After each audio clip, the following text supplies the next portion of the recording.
Chapter 12:51. Let's go down together. Oming pulled her along and stepped into the bathtub. Lily shook his hand off and said, "I'll take off my coat." When Oming heard that, he loosened his grip. Unexpectedly, after Lily loosened her grip, she turned around and walked out, closing the bathroom door on her way out.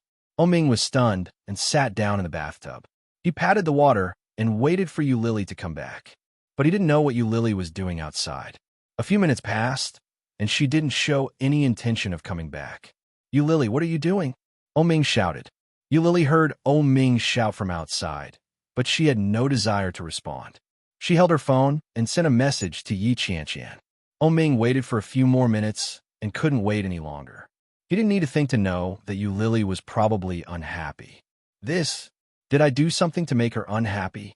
Was it about the phone call just now? Or was it about me asking her to help me undress?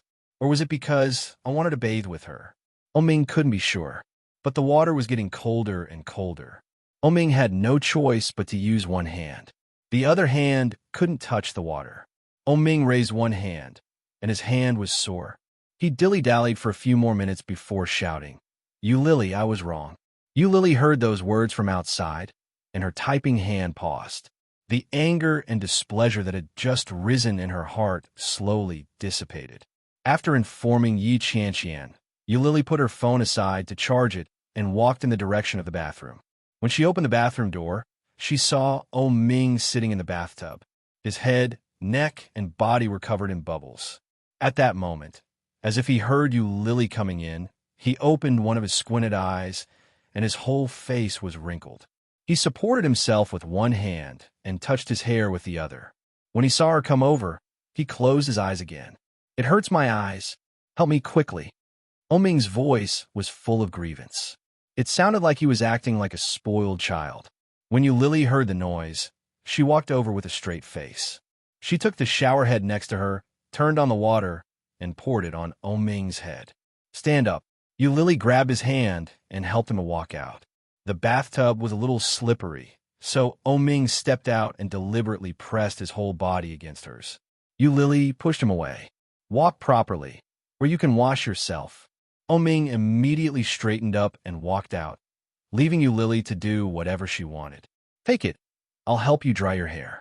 Lily stuffed the shower head into his palm and warned, "Don't get me wet. I don't have any clothes to change into.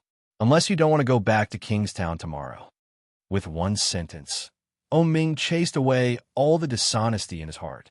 He obediently allowed Lily to help him bathe. Even he didn't expect himself to be so obedient. When he was dragged to the bed with a towel wrapped around him, Oming looked up at Lily's face. It was a little better than before, but it still looked a little unhappy.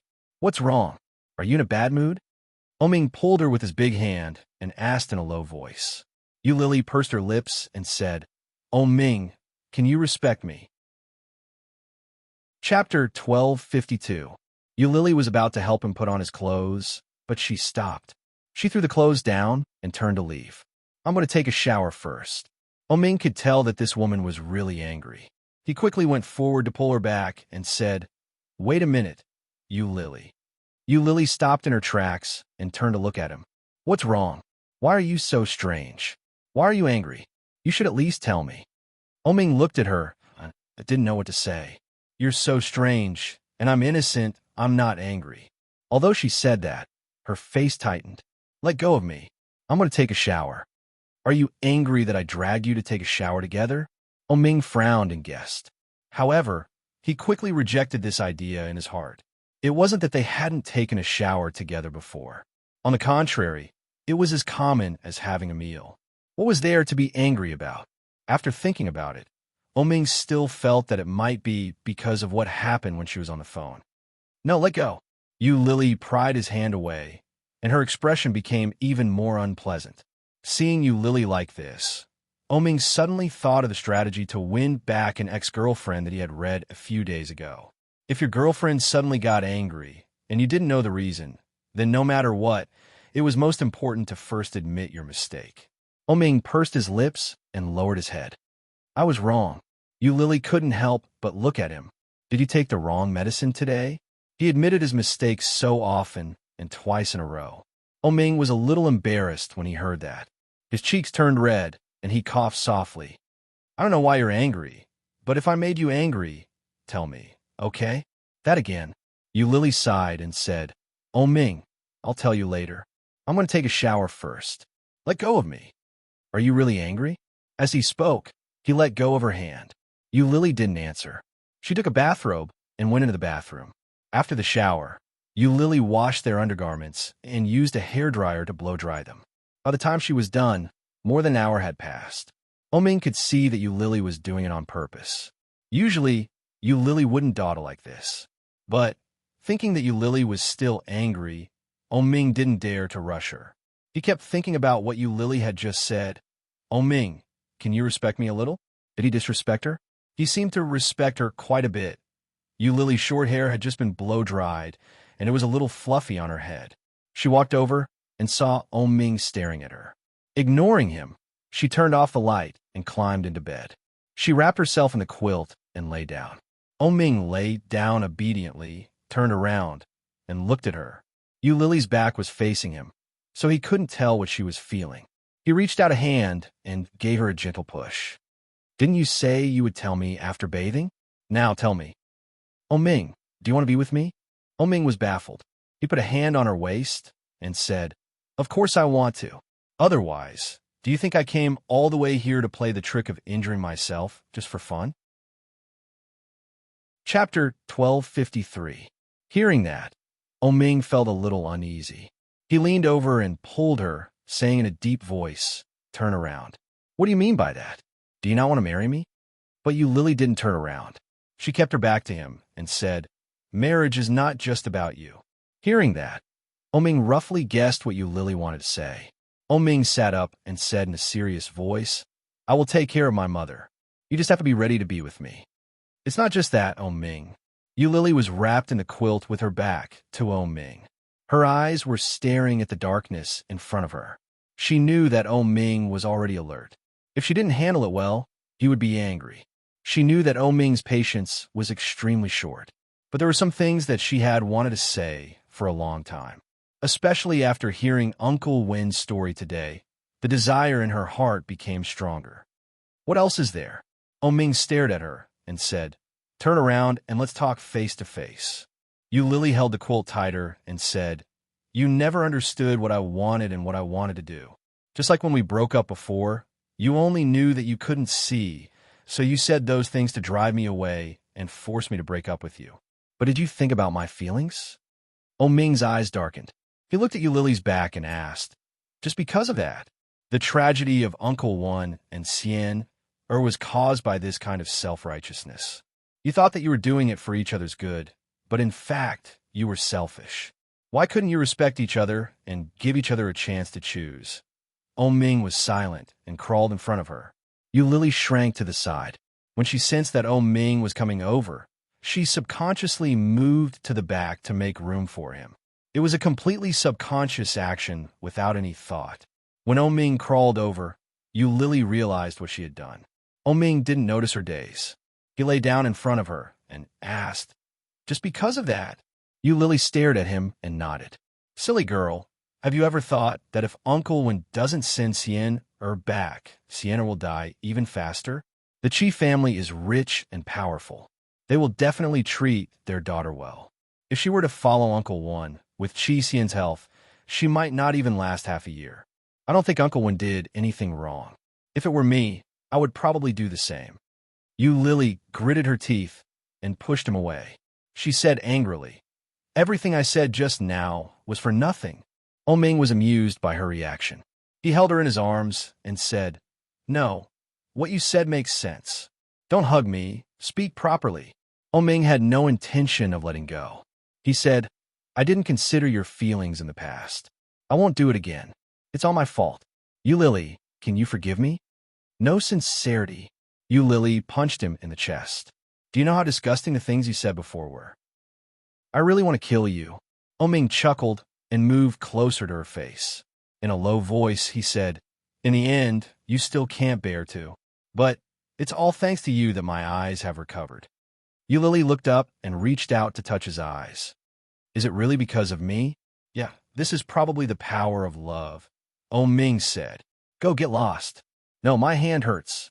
Let me hug you for a while, Oh Ming said. Chapter 1254. Oh Ming wrapped his arms around Yu Lily's waist and didn't forget to look up at her. Yu Lily sensed his probing. She pressed her hand against his and said, I'll let you die from the pain. Don't be serious. How can that be? I'm so serious. When I lie, my face turns red and my heart beats faster. If you don't believe me, feel it. As he spoke, he pulled Yu Lily's hand over to his chest and said, It's still the same as usual. That means I'm telling the truth. Yu Lily was amused by his shameless words. She patted him and said, You can blush and have a heartbeat? Who are you kidding? Oh Ming saw that she finally laughed, and his lips unconsciously curled up. He said, Other than you, there's no one else I can tease. He reached out and hugged her tighter. In a low voice, he said, I don't know what kind of person I am in your heart, but I'm serious about you. Yu Lily, I want to marry you, and I want to be with you forever. His voice was low and deep, and his words caused everyone's hearts to tremble. Yu Lily looked up at him. In the darkness, his eyes seemed unusually bright. Even if she couldn't see anything in front of her, Yu Lily could still feel that his eyes were burning and burning. Do you know, I envy second brother so much? Second brother, Li Siqing. He pretended to be dead for so many years, but when he came back, his family was still there, and his wife was still there. She even helped him give birth to a pair of twins. Second brother's daughter-in-law looked very useless, but who knew that she survived those 4 years alone with 2 children in such a big company? Yu Lily looked down and nodded. Qianqian is indeed very powerful. She had always been. Su Qianxi looked soft and weak, but her heart was stronger than anyone else's. She envied her very much. She had always envied her. Their whole family is amazing. Oh Ming rubbed Yu Lily's head and whispered, The reason why second brother dares to do it is because he knows that he can go back at any time. Whether it is his family or his wife, they will always be waiting for him. Yu Lily reached out and put her arms around his waist. They have 3 brothers, and you're the only child in your family. Don't do that kind of thing. It's too dangerous. Yes, I want to do this kind of thing, but I have to get married first. Yes, a family. Yu Lily heard it and kept it in mind. But in his heart, he still felt a little empty. Yu Lily closed her eyes and hugged him. She patted his back gently and said, Go to sleep. It was rare that Oh Ming didn't touch her. He hugged her and gently closed his eyes. A dreamless night. As soon as she opened her eyes, she saw Oh Ming's bare chest in front of her. Gently taking his hand away, Yu Lily tiptoed toward the bathroom. After washing up, Oh Ming was already awake. Good morning. Oh Ming seemed to be in a particularly good mood today. His smile was as bright as the sun. Yu Lily looked at him and nodded. She then walked over in her slippers and said, I helped you squeeze out the toothpaste. The razor and aftershave are all ready. You can go by yourself. Oh Ming was especially well-behaved today. He obediently went to brush his teeth and wash his face. After the two of them changed their clothes, they went to the hotel where Shan Julia was staying. After collecting her luggage, she met up with Shan Julia and old Mrs. Shan. Chapter 1255. When Shan Julia saw them, his lips curled up, but he couldn't bring himself to smile. Oh Ming's appearance and appearance were obviously cleaner than yesterday, and even his spirit seemed to be a lot better. There was no doubt that this was all thanks to Yu Lily. Sure enough, with a woman taking care of him, even his mood improved. Old Mrs. Shan didn't notice her grandson's strange look. She walked over with a smile and said, Boy, you look more handsome than yesterday. Oh Ming looked ahead, his eyes unfocused, and his face blank. When he heard that, his eyes couldn't help but sparkle. He smiled and said, Is that so? Thank you for the compliment. Do you have any plans for today? I'm going back to the capital with the youngest. I've been playing outside for too long. As she said that, she leaned over and asked mysteriously, You and Lily are back together again? Oh Ming's eyes curved. His joy was self-evident, but he didn't directly admit it. He said, You should ask Lily. When old Mrs. Shun saw that, she pouted and looked at him with disgust. But when she remembered that he couldn't see it anymore, she immediately snorted and whispered, "Lily is too soft-hearted. If it were me, I wouldn't forgive you. But I have something to tell you. Go back and tell your mother." "Huh?" Old Mrs. Shun's voice was very soft, and it sounded mysterious. This was the first time Ming had been so close to old Mrs. Shun, and it was also the first time he had spoken to her so calmly. "I'm going to take Lily as my granddaughter." Ming was surprised to hear that, but he wasn't that shocked. Old Mrs. Shun's temperament was a little strange. She had taken Shun Manting, who she knew wasn't her own granddaughter, as a granddaughter. Based on the old lady's love for you, Lily, it wasn't surprising that she would take her as a granddaughter. "Did you tell Lily?" "No. I was afraid she wouldn't agree, so I came with you to persuade her." "Do it with me?" Ming laughed. "I'm not the one you're interested in. I can't make decisions about her." They had almost fallen out last night. If it weren't for his wit, he might not have been able to coax her today. If you Lily knew that old Mrs. Shun had bypassed her and told him about it directly, she might even be unhappy. "In my opinion, you should talk to her yourself. She has already changed to calling you Grandma. If you mention it again, won't it be a sure thing? Then I have to tell you, you have to help me get some wind later." "Sure." Ming agreed without hesitation. Old Mrs. Shun was relieved. She turned to look at you Lily and held her hand affectionately. "Let's go have breakfast. Lily, I want to eat that chicken foot." You Lily smiled and said, "All right, let's go." She quickly stopped in her tracks and turned to look at Ming. Unexpectedly, Shun Julia had already walked over to Ming and said, "Leave it to me. You go with Grandma first." You Lily felt a little embarrassed. Just as she was about to say something, old Mrs. Shun pulled her back and said, "Let's go." When he saw you Lily being dragged away by his grandmother, the smile on Shun Julia's face finally fell. He turned to Ming and asked, "Last night, you were the one who didn't let Lily go, weren't you?" Chapter 12:56. Secretly? Shun Julia laughed bitterly when he heard that. Even if he had secretly learned from Ming, he wouldn't have been as successful as this guy. They were both men, but the difference between them was more than just a little. "You're such a jerk." Shun Julia reached out and punched Ming's shoulder. He didn't use too much force. "I really don't know what you Lily likes about you. How can someone like you have such a good woman who is so devoted to you? The world is really unfair." In his opinion, Ming was more than a scumbag. He was a very, very scumbag. How could such a scumbag get such a good woman?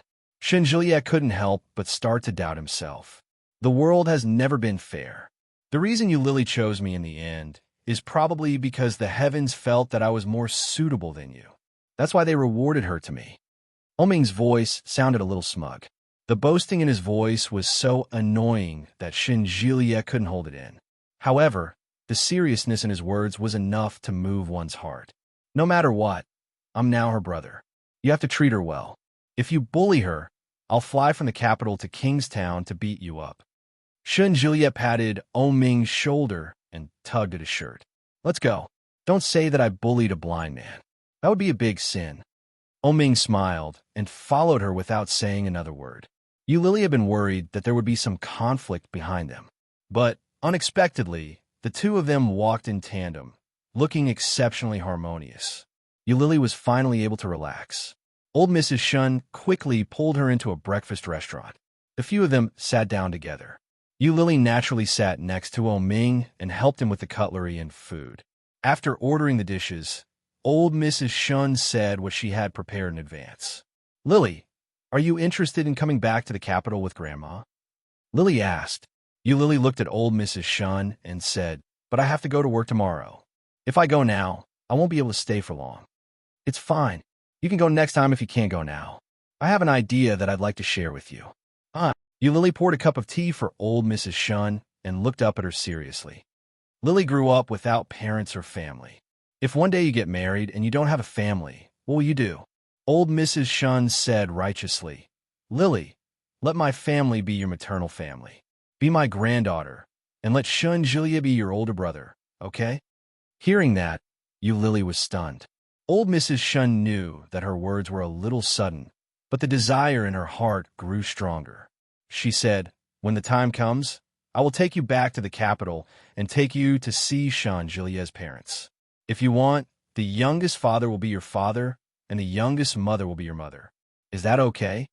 Lily didn't know how to react. Her heart was beating faster and faster. At a loss, he looked at Oming. Oming gently reached out and placed his hand on her thigh. In a low voice, he said, "Don't be afraid. You can consider it. Granny Shun is doing this for your own good."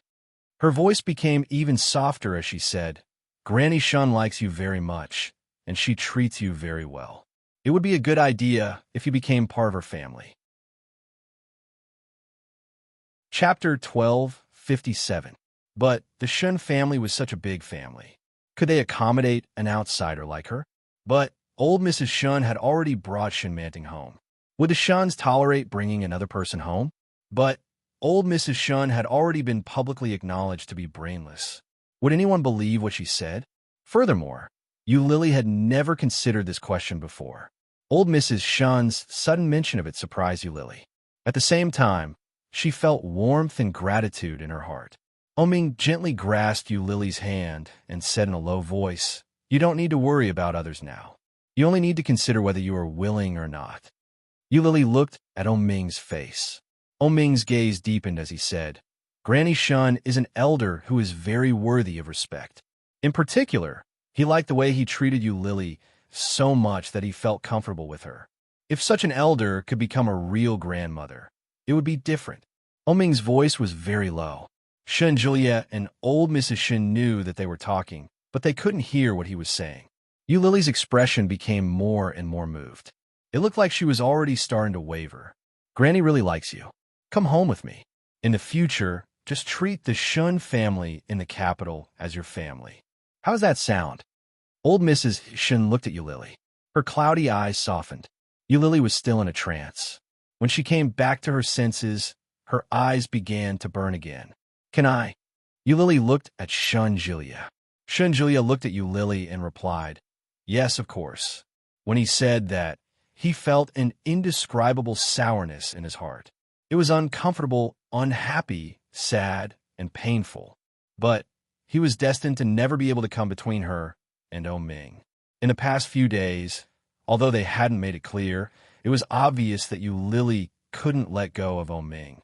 As for Oming, his eyes and hands couldn't move, but he had the guts to chase her all the way to Fujin without anyone by his side. It was clear that Oming's feelings for Lily were very deep. Since that was the case, he didn't want to be the stick that separated them. Even if he couldn't be a man, being an older brother wasn't a bad idea. Looking at Lily, Shun Julia teased, "From now on, I'm your older brother. Call me older brother." Lily burst into laughter. Her eyes were red, and she whispered, "Brother." Her voice wasn't loud, but when it reached Shun Julia's ears, it was enough to shatter his heart into pieces. But at this time, he couldn't lose face in front of his sister and son-in-law. Since he couldn't bring himself to laugh, he decided not to. With a straight face, Shun Julia nodded his head and said, "Well, be a good girl. I'll take care of you in the future. If Oming bullies you, I'll take revenge for you." Old Mrs. Shun was also overjoyed. Her face overflowed with joy, but her cloudy eyes flickered with a silver light. "Good, good, good." Old Mrs. Shun was elated. "You're more like my granddaughter than Shinmanting. How good would it have been if I had met you back then?" Shinmanting's destiny was fated to be with the Shun family, but her destiny was filled with malice. If they could endure this baleful aura, she would ensure the prosperity of the Shun family. Chapter 12:58. Bringing her home was more or less a gamble. Old Mrs. Shun still took it to heart. She sighed and said, "But it's not too late to meet him now. Fortunately, it's you." "Thank you, Grandma." Old Mrs. Shun nodded. She looked at Lily and said with a smile, "You are a good girl. When Oming's hand gets better, you can come to the capital. Grandma will always welcome you." Before Lily could say anything, Oming had already agreed. "Sure, that's settled then. Give me a call when you're coming." All right. The dishes were soon served. Perhaps because of her good mood, the old lady ate a lot. While eating, she didn't forget to ask Lily to eat. Lily's heart was warm, comfortable, and relaxed. After dinner, Yu Lily and Ming packed their luggage and sent Julia and old Mrs. Shun to the airport. Yu Lily watched as Julia and old Mrs. Shun passed through the security check. She held onto Ming's hand, feeling a little reluctant to let him go. Looking up at Ming's handsome face, she felt a little disappointed and regretful. She said reluctantly, "They're gone." "Yes, let's go." He looked down at Yu Lily and said softly, "When we're done with our business, we'll go to the capital. I'm just painting at work. It's nothing much. You, on the other hand, have to wait for your hand to recover." Yu Lily looked at his hand. "Does it still hurt?" "It doesn't hurt." Ming allowed her to hold his arm as they walked forward. "How can you have nothing to do when you get back? Leave it at work for now. When we get back, we'll go to the Civil Affairs Bureau." Civil Affairs Bureau. Those 3 words made Yu Lily's heart skip a beat. She lifted her eyes and looked into his eyes. Ming looked down at the same time. Their eyes met, and they saw their own reflections in each other's eyes. "Your mother. Shoo. Act first and report later." Ming didn't feel guilty at all. He continued calmly. "When the time comes, it will be too late. No matter how much she objects, it will be useless. If we don't want to, she can't force us to divorce, can she? If your mother finds out, won't she be furious?" "I'm not angry. I've done things worse than this," Ming said, pursing his lips. "And my mother doesn't dislike you as much as you think. She's just very picky with her words, but her temper is actually very good." When Yu Lily heard that, she pouted and muttered, "Just like you." "No, my mom's temper is better than mine. My temper is like my dad's. Don't just look at my dad. If you piss him off, he'll become very fierce. He'll even hit people with a feather duster. When I was young, I was whipped a lot." As he spoke, his body trembled. Yu Lily laughed and patted him on the shoulder. "Don't scare me. I'll be traumatized in the future." Ming chuckled and said, "That won't happen. My dad and Uncle Wen both like you very much. They won't be mean to you. At most, they'll be mean to me." "Really?" "Yes, really." Ming nodded and said, "Also, it's not just about settling the marriage certificate for my parents. More importantly, we have to make a trip to F-Town." F-Town, the woman who had given birth to her and then abandoned her, was where she was. Chapter 1259. Otherwise, Yu Lily couldn't understand why someone who was willing to pay for a surrogate would abandon her in the end. Ming nodded her head and said, "Think on the bright side. Don't be so pessimistic." Yu Lily smiled and held his arm as they walked toward the exit of the airport. At a time like this, she could only leave it to fate. After so many years, it wasn't important for Yu Lily to find her biological parents. What if the parents she found turned out to be scum? Yu Lily thought to herself. Soon, she took a taxi with Ming to the station and met up with Wen Lin, who had already arrived. The 3 of them took the high-speed train back to Kingstown. Yu Lily slept soundly the entire way. When she woke up, it was already 3 or 4 hours later. The sky was a little dark, and the weather didn't look too good. She accompanied Ming to the hospital for a checkup. The doctor said that he was recovering well. Yu Lily was relieved and returned home alone. Ming's big show hadn't started yet. She couldn't ruin his plan by herself. As soon as she got home, she started a video call with Yi Qianqian. Unexpectedly, Yi Qianqian looked very aggrieved. As soon as she saw Yu Lily, she burst into tears and shouted, "Lily, my dear Lily, I now find that your life is really too good. Oh, my dear Lily, at least you have a man who treats you well. My sister, Sai. What's wrong?" Yu Lily saw that Yi Qianqian's face was obviously more haggard than it had been a few days ago. She felt a little sorry for her and asked, "Could it be that Julia's brother did something bad to your sister again?" "Sai, don't mention it. Julia is still putting on airs. How could his brother be so annoying? They really don't share the same mother. Is the difference so big?" Yi Qianqian's voice was full of indignation. "I'm so angry. Do you know, sister?" Yi Qianqian's angry words were stopped in her throat by a soft voice. She couldn't say a word. Yu Lily knew that it had to be Yi Yu. "Give me a moment. I'll talk to you later." Yi Qianqian lowered her voice and ended the video call. Yi Qianqian put her phone away and turned around. She hurried to Yi Yu's bedside and asked, What's wrong? Help me pack my things. Let's get out of the hospital. Yi Yu's voice was still a little weak. She looked at Yi Qianqian with a serious expression. When Yi Qianqian heard that, she instinctively glanced at Yi Yu's condition. Both of his hands were badly injured. His left hand was fractured, his right hand was sprained, and his wrist was swollen like a bluish-green peach. His hand was in a cast, and one of his feet was wrapped tightly. He didn't seem to be in a good state. Under such circumstances, he actually wanted to leave the hospital. No, you still need to stay in the hospital for observation for a while. You stay well. I promised Dad that I would take good care of you. How do you want me to explain to Dad? As she spoke, Yi Qianqian became even angrier. Just how big a business does your mother run? She didn't even come to see her daughter when she was injured to this extent. Is she going to abandon her daughter now that she has a new son? Yi Yu laughed bitterly when she heard that. She's your mother too. Chapter 1260. If I'd known this would happen, I would have insisted. I would have followed that woman. If you had followed Dad, you would have ended up better than with this woman. Yi Qianqian looked at Yi Yu. Her heart was filled with sympathy and complicated emotions. It's been hard on you. Sis, I want to be discharged. No, it was an unsurprising rejection. But this time, it wasn't Yi Qianqian who said it. It was a man's voice. The voice was as deep as a cello.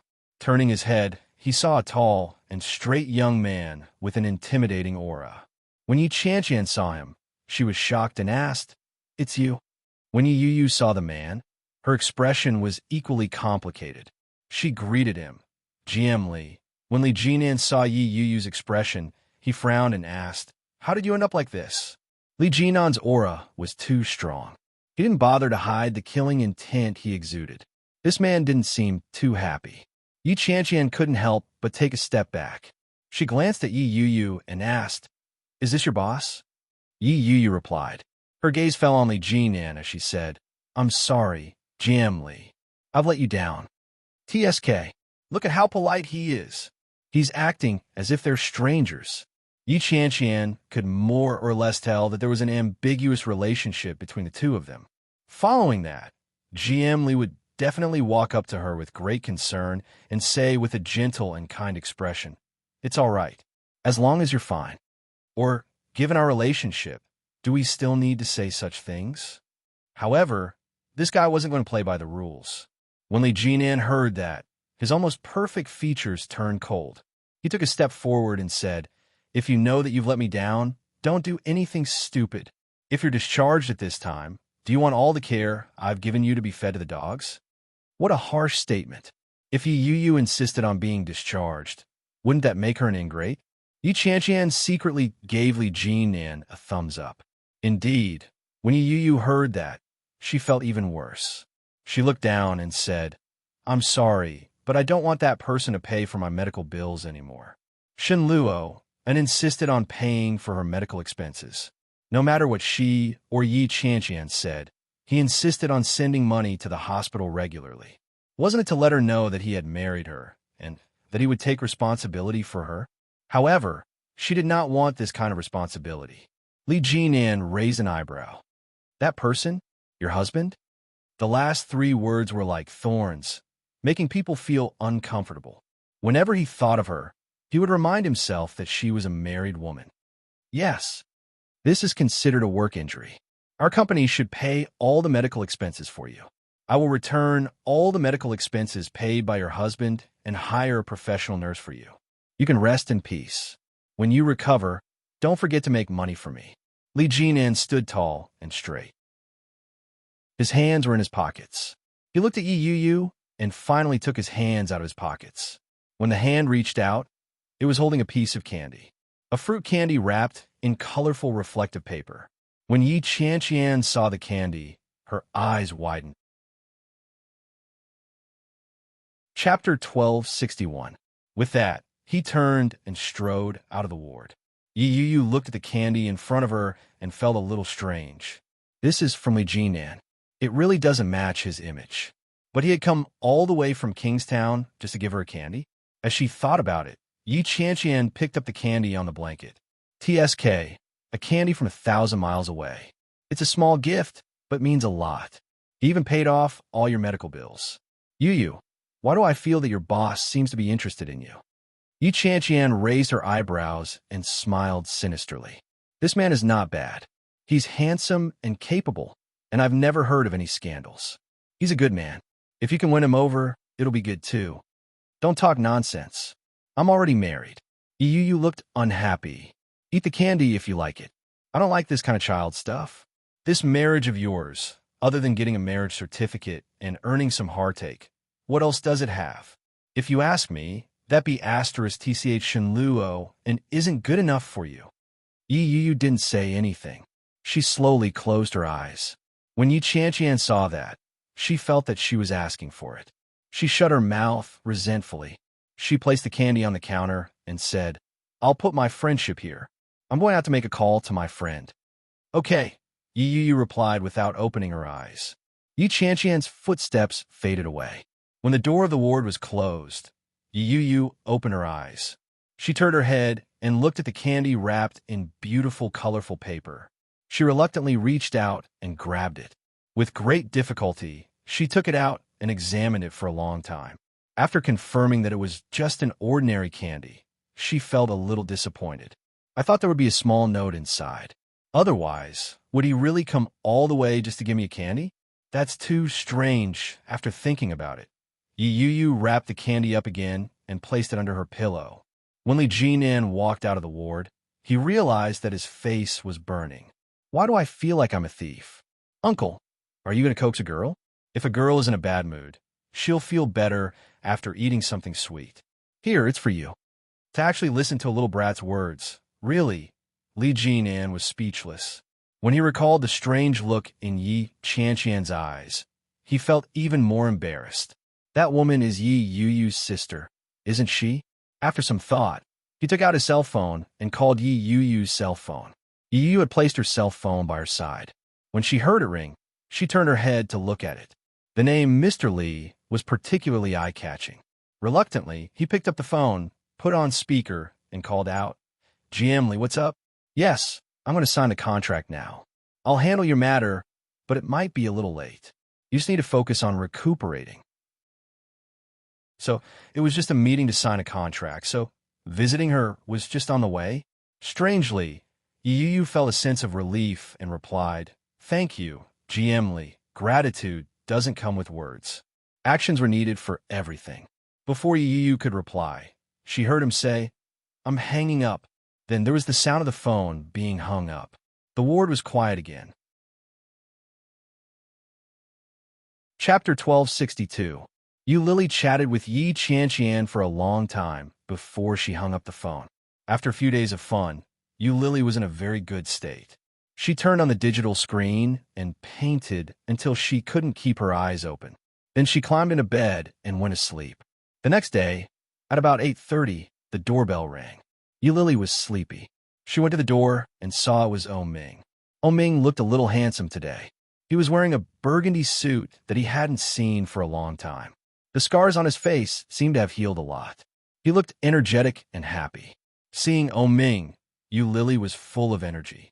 She quickly opened the door and asked, Why are you here? Ming squeezed in and raised his eyebrows. Did you forget what you were going to do today? As he spoke, he took out a dark purple book from his coat pocket. It was a household register. Lily's eyes widened. Did you steal it? Shoo, go and wash your face. Look at the saliva on your face. Ming reached out and wiped her face with a smile. Lily subconsciously touched her face. Her cheeks were burning, and she quickly walked inside. But when she looked in the mirror, she found that in addition to looking a little sleepy, there was no trace of saliva on her face. You lied to me. Lily picked up the toothbrush angrily, squeezed the toothpaste, and began to brush. After changing clothes and putting on makeup, Lily went out and found Ming sitting in her room, looking quickly at her digital screen. He had just painted it last night. It was a sex scene. Lily was embarrassed. She quickly covered the screen with both hands and shouted, I'm done. Let's go. Ming looked up and looked at her with a faint smile. Good painting. Lily glared at him fiercely, but her face turned red. She roared, You touch other people's things without their permission. You're so annoying. Yu Lily's eyes widened, and her face turned red. How could it be other people? Oming stood up and took her in his arms. Soon you will be my wife. Wife? Yu Lily's mood was almost flying. He held her in his arms and quickly walked out of the room. Wait, let me get something. Yu Lily shook off his hand and looked at his face. Do you want to put on some makeup to look more handsome? No, Oming bluntly refused. Go get the things. Yu Lily's lips curled up, and she turned around to find her household register and identification card. There was only one person in her household register. Soon, this household register would be scrapped, right? When he arrived at the Civil Affairs Bureau, there were many couples coming and going. Without exception, all of them held hands and were affectionate with each other. However, there were also people queuing up at the divorce window, looking at each other with dark faces. It was the first time for Yu Lily to come to this place. After waiting for more than 10 minutes, it was their turn. The whole time, Yu Lily was a little confused. In the end, when he stamped his handprint and received the 2 red booklets, he was still in a daze. Oming looked at her confused face and unconsciously curled his lips. He quickly bent over to kiss her on the cheek and said, I'll look at it when we get home. Yu Lily carefully put the marriage certificate in the deepest compartment of her handbag. After zipping it up, she looked up. Her delicate face was full of smiles that could not be concealed. Let's go eat. Chapter 1263. Hearing the change in the way he addressed her, Yu Lily's lips curled up even more, along with her mood. Let's go for French food, shall we? Your wife will pay the bill. Yu Lily had always liked what Oming liked, but she had never been willing to go to such a luxurious place to eat. Looking at Yu Lily's smiling face, Oming held her in his arms. His lips curled up as he leaned forward with a wicked smile. In a low voice, he asked, Do you want your husband to be a gigolo? He's so handsome. It would be a pity not to be a gigolo. Yu Lily raised her eyebrows, and her eyes curved into a crescent shape. Let's go gigolo. Let's go eat. Oming chuckled and was pulled outside by her. However, just as Yu Lily was about to take a taxi, Oming pulled her and said, You drive. Yu Lily was slightly surprised. You drove here? Oming smiled without saying a word and looked not far away. Yu Lily followed his gaze and blinked. It was a flamboyant red SUV, the Jeep that Yu Lily had always liked. The lines of the car were tough, and the car model was handsome. The red Jeep drove toward them, and the driver quickly got out. Yu Lily recognized him at a glance. Isn't this Su Chung, Oming's most capable assistant? Su Chung quickly walked in front of Oming and said, Master O. As he spoke, he had already handed over the keys. Oming took the keys and handed them to Yu Lily. In a soft voice, he said, A wedding gift. Do you like it? A wedding gift? There's a wedding gift? Yu Lily smiled and looked at the keys, but she didn't take them. She said, But I don't want it, Oming. She married him and didn't want him to give her any benefits. Oming's mother probably didn't even know that they had gotten married. If she knew, wouldn't it be another disaster? I'm afraid not. Oming shook his head and forced the keys into her palm. I can't drive with my hands and I'm blind. Before I recover, you have to drive for me. Are you marrying a wife or a chauffeur? Yu Lily glared at him. When she heard that, she seemed to be a little unhappy. Oming smiled and pulled her in the direction of the car. He said, I want both. My wife has to know how to drive. Otherwise, how will I be comfortable in the future? When Su Chung heard this, his serious face collapsed a little. His cheeks turned red, and he coughed softly. Yu Lily finally reacted. She elbowed him gently and said in a low voice, Are you a hooligan? Oming looked a little innocent. He shrugged and smiled helplessly. What are you thinking about? Your thoughts are too corrupt. Yu Lily was even more embarrassed. She pushed him away, grabbed his car keys, and ran to the driver's seat. Su Chung watched them leave, then went to take a taxi and went back by himself. When they arrived at the revolving restaurant in Kingstown Tower, Yu Lily and Oming found a table by the window. The place was very quiet. Oming watched Yu Lily order food, then got up and went to the bathroom. Yu Lily sat alone by the window, looking at the distant ground in front of her. The sweet feeling in her heart made her face stiff. But this feeling is so good. Ding dong. A soft sound rang out not far behind him. Chapter 1264. The bright red roses, the color of the fire, were so beautiful that they made people intoxicated. Lily was stunned. She looked up and saw Ming's devilish face at a glance. With a smile on his face, Ming stuffed the bouquet in his hand into Lily's arms and said, "Here, take it." Lily held the large bouquet of roses in her arms and blinked her eyes. Ming smiled and leaned down to kiss her lips. He whispered, "Is it beautiful?" Lily smiled brightly. Biting her lower lip, she nodded and asked, "Where did you get it from?" I said it was a transformation. How can I tell you? Ming lowered his head and kissed her lips again. Lily subconsciously looked around, and her cheeks blushed. In the end, she closed her eyes and responded softly. However, her left hand was suddenly held by Ming. A cold feeling slowly climbed up from between her ring fingers. Lily's heart skipped a beat. She opened her eyes and subconsciously wanted to look at her hand.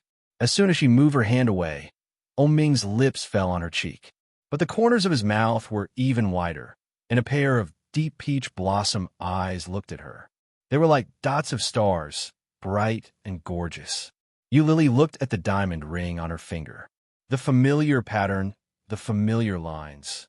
This was clearly the design that Ming had drawn in the study. Is it very familiar? Ming gently stroked her ring finger and whispered, "This is called the most love." The most love. Her nose was inexplicably sour, and a wave of heat rushed up, catching her off guard. Lily's eyes were red, and she looked up at him. "I started preparing a few years ago, and you only gave me this opportunity now. You are too cruel." Ming's voice was full of resentment, laughter, and indescribable gentleness. "There is one more." Ming opened Lily's palm and placed a small cold circle on her palm. It was a man's ring. It matched the women's ring on Lily's hand. It looked tough, but it was very beautiful. Ming reached out his injured left hand toward Lily. He stretched out his hand and looked at Lily with a smile. "Come." Lily helped him put the ring on. He held her hand in his and kissed the back of it. "Honey, let's eat. We'll go home after that." Lily looked at him with sparkling eyes and nodded. "Yes." When the dishes were served and they finished eating, Lily and Ming went downstairs together. Perhaps it was because they were in a good mood, or perhaps it was because they were getting married today, but both of them were dressed exceptionally well. Many people were looking at them. After looking at Ming's face, they looked at Lily's face with envy in their eyes. Lily went down to the garage to get her car. After she drove the car out of the garage, she was a little confused. Going home at this time? But where was their home? Which home should he return to? Ming turned his head, raised his eyebrows, and asked, "What's wrong?" Lily turned her head and smiled. "Now, where are we going?" "Let's go home, back to our home." "Then where should I go?" "To our new house, of course. Drive straight ahead." New house. A new house that only newlyweds would have. Lily's face turned red. She started the car, stepped on the accelerator, and drove in the direction that Ming had indicated. The location of the new house was very quiet, but the location was not remote at all. Chapter 1265. Am I going to be Li Xiqing's neighbor in the future? Is a new house here? Yeah. Ming answered, pointed to the back, and said, "Drive inside." Lily listened to Ming's words and quickly drove the car to a villa that covered a large area and looked very grand. The entrance was very big, and two new iron doors that looked a little retro were open from the inside. Lily drove the car in, and as soon as she entered, she saw a big front yard. There were 2 flower beds in the front yard. Lily parked the car in the open space next to the flower beds and then got out of the car. "It's so beautiful." It was spring, and the flowers were in full bloom, bright and beautiful. In the middle of the 2 flower beds, there was a wide avenue. "Let's go in." Ming took her hand and walked straight inside. Lily looked at the big and empty villa and felt a little strange. It was much bigger than the villa in Xishan, where she used to live. Su Cheng came out of nowhere and shouted, "Master, oh, madam." As he said that, he opened the door. As for Lily, she was lost in thought when she heard the word madam. "Madam? Is he calling me?" After entering, Eulily found that the decoration inside was also the style that she liked. It was simple and elegant, but it had everything that should be there. It had a strong modern minimalist style. Inside the house, it seemed that there was an aromatherapy and it smelled very good. It was also the jasmine fragrance that Eulily liked very much. We will live here in the future. Do you like it? Oming took her hand and whispered with his head down, I have been preparing for a long time, and I can finally move in. Is this also something that you have been preparing for several years? Eulily looked at him, a little incredulous. Oming smiled but did not speak. Looking around, he saw that everything had been branded with Eulily's mark. The car and the house were all bought in Eulily's name. However, there was no need to tell her this. Let's go, I will show you. The villa was divided into 2 floors. The first floor was the living room, the kitchen, the dining room, the bathroom, the gym, and the balcony. The second floor was filled with rooms. There was a study, a master bedroom, a second bedroom, and a guest room. The place was very spacious. Oming pulled Eulily into the room. The walk-in closet was especially large. It was comparable to the room that Eulily was currently living in at Yi Qianshan's place. The room was so big that it was empty. The bathroom was twice the size of the one in the West Mountain Villa. Especially that jacuzzi, it was huge and wide.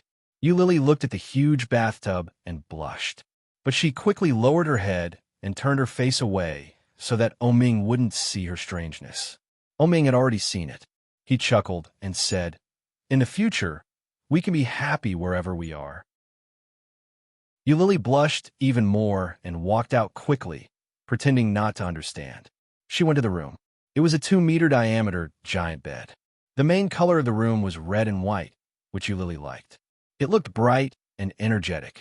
It was very comfortable. Everything was prepared for her. How nice, the villa was very big. It took Eulily nearly half an hour to walk around. It's such a big place. Are we the only ones living here? Eulily looked at him and asked, don't you think it's a little empty? Chapter 1266. The Yushio villas were famous in Kingstown. The people who could live there were either wealthy or respectable. Li Xiqing had bought a villa there a long time ago and moved in early. After returning from a trip, he stayed in the old house for a while, but not long after, he returned to Yushio Villa. Su Qianxi was leading a few children to recite ancient poems in the living room. The 3 children were a little interested and recited along with her. Nanny Rome watched them from the side with a kind smile. Ding dong! The doorbell rang, and the children looked over. Li Jianyue immediately got up and shouted, Mommy, I'll go open the door. The smile on Nanny Rome's face deepened. She pushed the little girl back down and said, I'll go. You sit down. Li Jianyue immediately sat down again and shouted, Thank you, Nanny Rome. You're welcome. Ursu has to learn poetry from Mommy. Yeah. Nanny Rome looked through the peephole and was surprised to see Oming. She quickly opened the door and shouted, Madam, Mr. O is here. Oming and Eulily walked in hand. When the 2 of them walked in together, the children's eyes lit up when they saw them. Li Jianyue got up and ran toward Oming, shouting, Uncle O. Oming squatted down with a smile and reached out toward Li Jianyue, intending to catch her. But Li Jianyue stopped when she was about to reach him. She looked at Oming's hand and asked, Uncle, is your hand not healed yet? Oming smiled and pinched the little girl's pink cheek. It's not that fast, but it'll be fine soon. Li Jianyue nodded and blinked her big eyes. Uncle, you have to get better soon. Auntie, you're here too. With that, she went up and took Eulily's hand. She looked at the ring on Eulily's hand and exclaimed, Auntie's ring is so beautiful. Eulily smiled and squatted down. Thank you, Ursu. Li Jianyue smiled and pulled Eulily to the sofa. Mommy, big brother, come quickly. Su Qianxi looked at the little girl from afar. It was obvious that she was trying to avoid reciting poetry. She shook her head and said, Go and call your father out. Oh. The smile on Li Jianyue's face widened. She immediately let go of Eulily's hand and strode inside. But when she ran, her pink spring dress fluttered, and she shouted in a sweet, childish voice, Daddy, Daddy. The little girl's voice faded away. Li Mosin and Li Jianxian also got up and ran to the kitchen. Nanny Rong was making tea for the guests. Seeing the two boys running in, she couldn't help but ask, "What are you two doing?" Li Jianxian came over and said, "Granny Rong, give me the tea. I'll bring it over to the guest." Li Mosin said, "I'm here to get some snacks for the guests." Nanny Rong poured the tea, but she did not give it to Li Jianxian. Instead, she gave it to Li Mosin and said, "Young Master Mosin is the older brother, so he will be more careful. Young Master, you can take the snacks out later." Li Jianxian felt a little regretful, but he also nodded. Okay. Not long after Ming and Yu Lily sat down, they heard a tender voice coming from inside. It was slowly coming out. Chapter 1267. Hearing the little girl's words, Su Qianxi turned around and looked at the father and daughter coming out. Li Xiqing walked out steadily with his daughter in his arms. When he heard Li Jinyue's words, he smiled and nodded. "Then I'll talk to your mother. Whether you can succeed or not, you have to rely on yourself." "I heard that." Su Qianxi pretended to look over with a straight face. She looked unhappy and said, "My daughter actually said bad things about me. How do you think Mom will punish you?" When Li Jinyue heard that, she quickly covered her mouth. She looked at Li Xiqing pitifully and shouted, "Daddy, save me." Li Xiqing walked over with his daughter in his arms, pinched her little face, and whispered, "I'll help you later." When Li Jinyue saw how secretive her father was, she quickly nodded her head and carefully turned to look at her mother. She covered her little face and went into Li Xiqing's neck. She whispered, "Daddy, you must keep your word. Don't be fooled by Mommy's honey trap." The little girl thought that her voice was very low, but at the same time, Ming and Yu Lily both laughed. Li Jianyue was shocked. She turned her head and found that they were all looking at her. Li Jianyue stuck out her tongue and looked at Su Qianxi timidly. She found that she was also looking at her. Her little heart jumped, and she quickly climbed down from her father's body. She ran over to her and shouted, "Mom." Su Qianxi pretended to be unhappy and turned her head away. Li Jianyue quickly climbed over to the other side and held her arm, shouting, "Mom." Su Qianxi looked at her this time. Li Jianyue pouted and leaned toward her. She said vaguely, "Kiss me." But before she could kiss Su Qianxi's mouth, her line of sight was blocked by a big palm. Her little mouth pecked a rough palm. Li Xiqing picked her up and threw her to the side of the sofa. He said, "Go play with your brothers." Li Jianyue was a little unhappy and pouted. Just at this time, Li Mosin came out with a tray. There were 2 delicate and beautiful cups on the tray. Just behind Li Mosin, Li Jianxian also came out with 2 plates of snacks and put them on the coffee table. How sensible. Yu Lily looked at their children enviously and said, "They should be 5 years old, right?" "Yes, Desu and Ursu are 5 years old, and Mosin is 6. They are not children anymore." Su Qianxi looked at them with a smile. Compared to the past, Su Qianxi's face had more motherly radiance, but her face looked more delicate and beautiful. Nanny Rong brought 2 more cups of tea and a few glasses of juice for the children. She said, "Mr. O, I heard you were injured.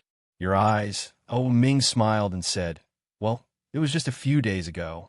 "Nanny Rong, please sit down. I have something to say." Yu Lily put the gift box on the table and looked at Ming. She already knew what he wanted to say. Sure enough, Ming took out a red booklet from his pocket. The words "marriage certificate" were written on it, and it was displayed in front of them. Seeing this, Li Xiqing's deep and narrow eyes flashed with a bright smile. "You finally made your move?" Your mother agreed. "No, I acted first and reported later." Ming carefully put the marriage certificate in his pocket and said, "If I told her in advance, she probably wouldn't agree no matter what." Chapter 1268. Of course not. Ming denied it without hesitation. "I want to talk to my parents after I'm done with the matter at hand." His mother had a strong opinion of Yu Lily, so much so that even Huajin and Wen Fenglin couldn't resolve it. If this continued, Xiao Ziqing would have to think things through if she wanted to accept Yu Lily. That possibility wasn't impossible, but it was too low. Based on Xiao Ziqing's insistence over the past few days, Ming guessed that the main reason they were stuck between them now was because of Yu Lily's background. If they could find you Lily's biological parents, things might change. I think your father will be very angry about such a big matter. Li Xiqing had known Ming since they were young, so he was very familiar with Huajin. The uncle looked kind, but he had a bad temper. If he got angry, he might even hit someone. My father is easy to deal with, but my mother is the key. Ming sighed. Let's just let nature take its course. Su Qianxi saw that the topic had become a little heavy. She looked at Li Jianyue, who seemed to understand, and whispered, "Follow brother to the room to play." Li Jianyue blinked and nodded obediently. Then, she took Li Jianxian's hand and said, "Brother, let's go inside to play." Li Jianxian had never been able to do anything with his sister. After leading Li Mosin and his sister inside, he said, "I'm going to read. You two play." Li Jianxian was happy when she heard that. She waved her hand and said, go on. I'll play with Brother Mosin." Li Jianxian didn't care and turned to leave. Li Jianyue closed the door and said excitedly, "Brother Mosin, let's play that game." Li Mosin frowned and said reluctantly, "No, it's just the two of us. I'm always down there. It's tiring." "I don't care. If I'm down there, I'll be crushed by brother. Lie down. Hurry up." Li Jianyue urged him and pushed him toward the bed. Li Mosin was like Li Jianxian. He was helpless toward this little girl and didn't know how to comply. After thinking about it, he still lay down. Li Jianyue pushed him so that he was lying on his side and said unhappily, "You should be lying down like this." As he spoke, the little fellow climbed onto Li Mosin's body. His chubby little body was pressed against Li Mosin's. It was very meaty and very comfortable. Li Mosin asked helplessly, "Are you done?" Ursa was a little excited. She straightened her little body and shouted, "I'm done. Push me down." Li Mosin leaned to the side, and Li Jianyue's small, fleshy body fell to the other side of the bed. The little guy's body fell down, and he giggled excitedly. He shouted, "Again." Li Mosin leaned over, and Li Jianyue did the same. After a few times, Li Jianyue's interest did not diminish at all. Instead, she became even more excited and shouted, "Brother Mosin, let's do it again." "No, I'm so tired," Li Mosin refused. "You'll crush me to death like this." Li Jianyue pouted her pink little mouth and looked at Li Mosin with a pitiful look. She said, "It's the last time." Li Mosin looked at Ursu's little face and finally softened his heart. He warned, "It's the last time. Okay." Chapter 1269. However, just as Li Jianyue climbed on top of him, the door to the room was opened. The two little guys on the bed were so scared that they shivered. Li Mosin quickly turned his body, and Li Jianyue fell down. Then, both of them turned their heads at the same time. Li Jianxian walked in with a book in his hand. When he saw their big reaction, he felt a little strange and asked, "What are you doing, brother?" Li Jianyue got up and looked at Li Jianxian. Her face was full of accusation as she said, "Why didn't you knock on the door when you came in? That's so rude." Li Jianxian laughed. "This is my room too. I'm in my own room. Why do I have to knock on the door?" Li Jianyue's pink face suddenly turned red. She said, "If there is someone inside, you should knock on the door. Don't you have to knock on the door when you enter Mom and Dad's room? How can that be compared? Mom and Dad are husband and wife. You are brother and sister." Li Jianyue's heart was stifled. She felt even more uncomfortable when her brother said that. However, she just felt that what her brother said was wrong. It was wrong. However, she couldn't tell what was wrong. It was as if there was something that had to be said, but she didn't know what to say. This feeling was too uncomfortable. The little fellow snorted, turned her head, and shouted, "I don't care about Big Brother anymore. Big Brother is always right." Li Jianxian walked in with the book in his arms. He took off his cotton slippers and climbed onto the bed. He said, "That's because what I say makes sense. You can't refute it, so you feel that what I say is right." When Li Jianyue heard this, she was even more unhappy. "But what were you doing just now? Why did you look like that? We were playing a game of chasing you off the bed." When Li Jianyue heard this, she immediately smiled and shared it. She said, "Brother doesn't play with me every time, so Brother Mosin and I created this game. It's so fun." "It's not fun," Li Mosin immediately retorted. "It's not fun at all. Li Jianyue put her hands on her hips and puffed out her chest. She shouted, "It's fun." Li Jianxian looked at the two of them, yelling at each other. He pursed his lips in disdain and said, "Mosin, don't play with her if you don't think it's fun in the future. You'll spoil Ursa too much. Girls are meant to be spoiled. If you don't spoil me, it means you don't love me." Oomph. Li Jianyue used Li Xiqing's method and said, "I'll tell Dad and let him criticize you." "Ursu, you are so bad." Li Mosin wrinkled his nose and said, "I won't play this with you in the future. When I'm in a good mood, I'll play with you again." "Don't do that." Li Jianyue frowned and pouted her pink lips. "Brother Mosin is the best," she said in an ingratiating tone. Li Mosin didn't listen to her. He turned his head and said, "When I'm in a good mood. Are you in a bad mood now?" Li Jianyue blinked her eyes, looking a little aggrieved. "Oh no, Ursu is bullying me." "I'm not. Brother Mosin is the best. I can't bear to bully Brother Mosin." The little girl raised 3 fingers and made a gesture of 3. "I swear." Li Jianxian sweated and reminded her, "Ursu, you swore wrongly." "Huh?" Chapter 1270. But if the 3 in the middle are too difficult. Li Jianyue pouted and said, "Although I swore wrongly, my heart is true. I can't bear to bully Brother Mosin." As she said that, she leaned over and said, "Brother Mosin, Ella Bayu." Li Jianxian listened, looked up, and corrected, "It's I love you." Li Mosin's face turned red, and he was a little embarrassed. Li Jianyue smiled, as if she didn't notice the impact of her words on others. Her little face was full of joy as she said, "Anyway, that's what I mean. It's good that you understand." Then she looked at Li Jianxian and said, "Brother, I love Ella Bayu too." These words shouldn't have been a big deal, but when it fell into Li Mosin's ears, it was a little unpleasant. The same thing, Ursa not only gave it to him, but also to Desu. But Desu was her biological brother, wasn't he? As for him, he was just an adopted child. Li Jianxian didn't notice Li Mosin's strangeness. When he heard this, he laughed and said, "Ursu, that's called I love you too. Oh, sure come Bayupui." Li Jianxian was powerless. He put down the book in his hand and said, "Come, read after me." The siblings began to struggle with the pronunciation, while Li Mosin sat on the side, took the famous book that Li Jianxian brought, and read it. There was pinyin on it, and it didn't look difficult. The siblings stayed inside for the whole afternoon. When Su Qianxi came in, Li Jianxian was patiently teaching Li Jianyue words.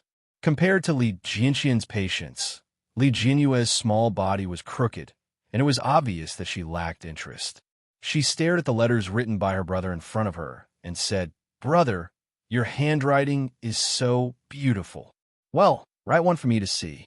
Li Jianyue picked up the pen, crooked on the surface of the paper, drew a circle, and then drew a little more at the back. "Hey, wrong. Write it like this."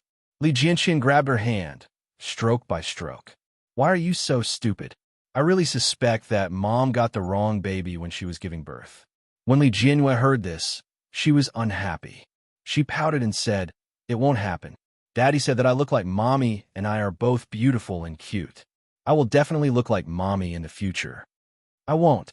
"Why?" "Because you're not twins." "Ah." When Li Jianyue heard that, she turned to look at her twin brother.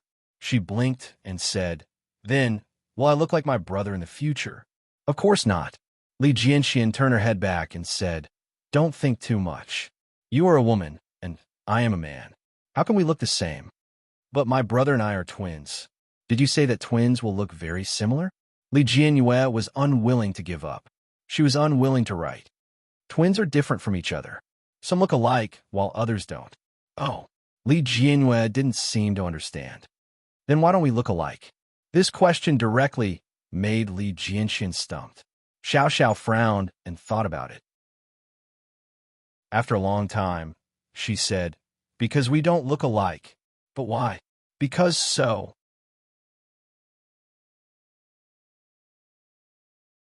Chapter 1271. Li Jianxian couldn't answer. He blushed and looked a little impatient as he shouted, "Hey, are you going to write or not?" Li Jianrue pouted and said, "I don't want to write. It's not fun at all." But the little princess must know how to write. A little princess who can't write will be laughed at. Li Mosin interrupted. Li Jianrui pouted even higher and said, "Why is there such an invention as words in the world? It's so annoying."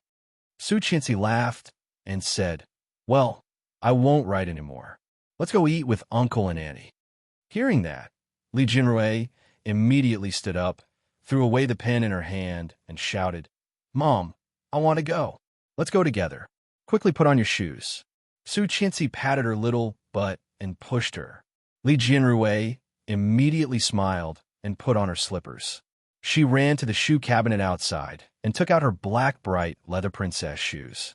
Sitting on a small stool next to the shoe cabinet, the little girl tore the glued shoelaces and stuffed them on her feet. Li Jianxian and Li Mosin followed behind. The three little guys looked about the same size, but their appearances, temperaments, and personalities were all different. Yu Lily and Ming sat on the sofa and looked at their children with a smile. Li Jianxian was wearing a pair of small air shoes. He untied the shoelaces and tied them neatly before standing up.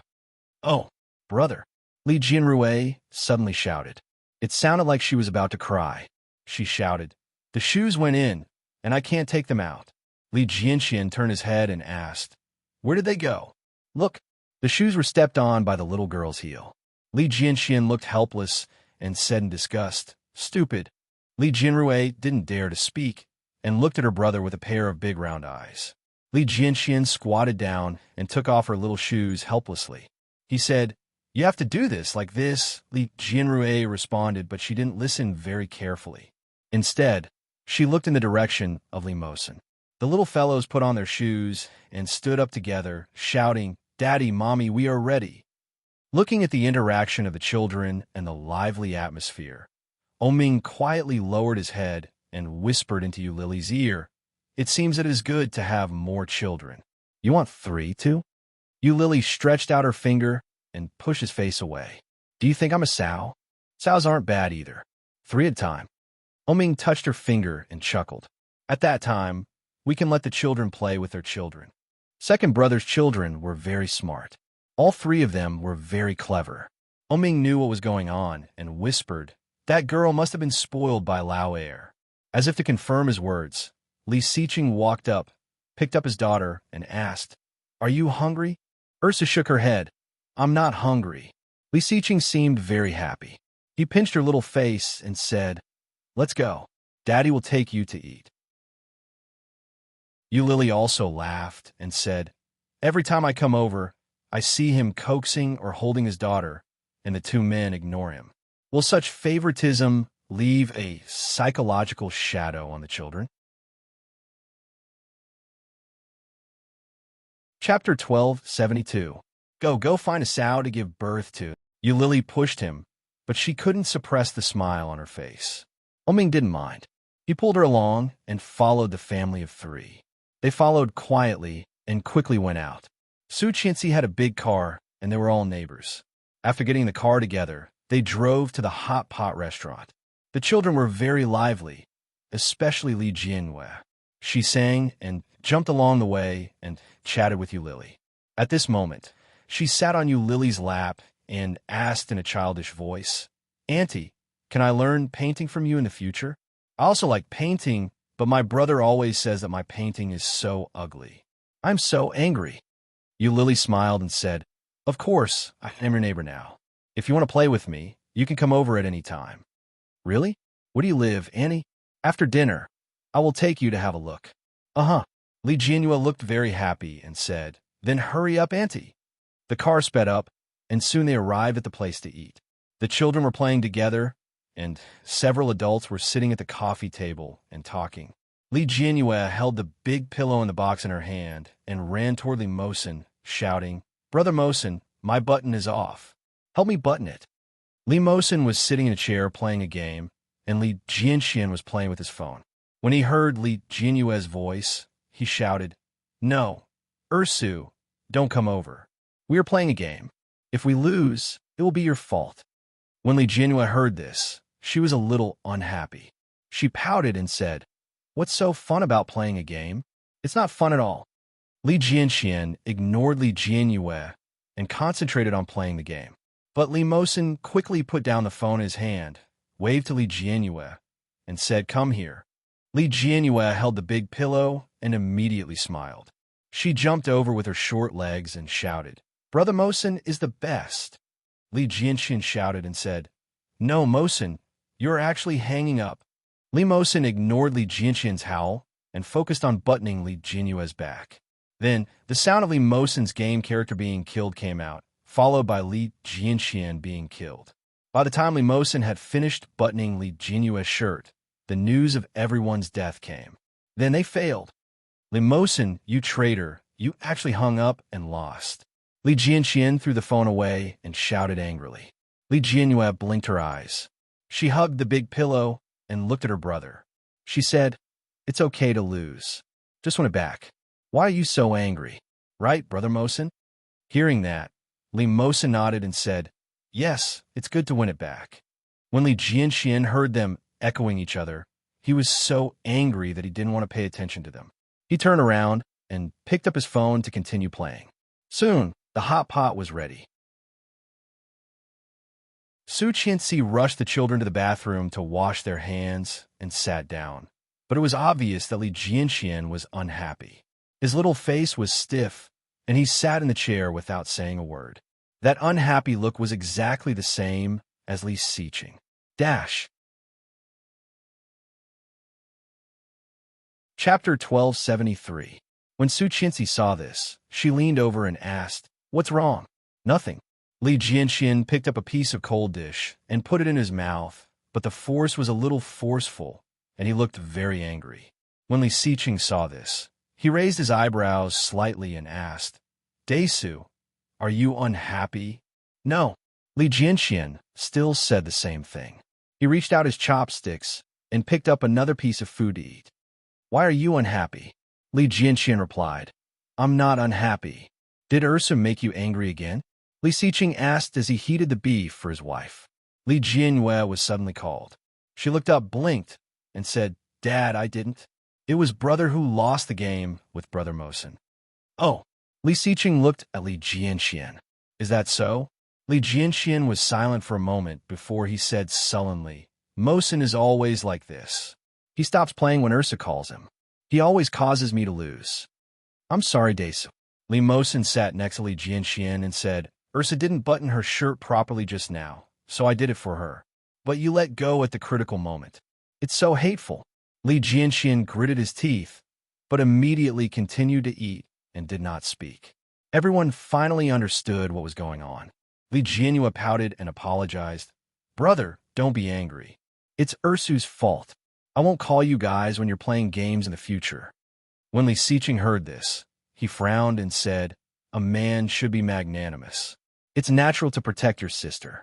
It's natural to help her. Why are you angry?" When Su Qianxi heard this, she reached out and pulled on Li Xiqing's sleeve and said, "Don't teach the children." Li Xiqing held Su Qianxi's hand and said, "The children are still young. There are some things that they should know. For a man, the most important thing should be his family. Whether it is his mother or his sister, they should be protected. And you boys, no matter your age, should be strong and self-respecting. You shouldn't vent your anger on your family, and you shouldn't be angry with your sister. Do you understand?" Lily felt strange when she heard that. She glanced at Ming and whispered, "Your second brother is too biased." Ming smiled faintly. He turned his head and whispered, "A little, but that's how boys should be taught. Lily, birds of a feather flock together." When Li Jianxian, who was being lectured, heard his father's words, his bright red lips pursed even tighter. Sullenly, he said, "I didn't vent." Indeed, he did not vent.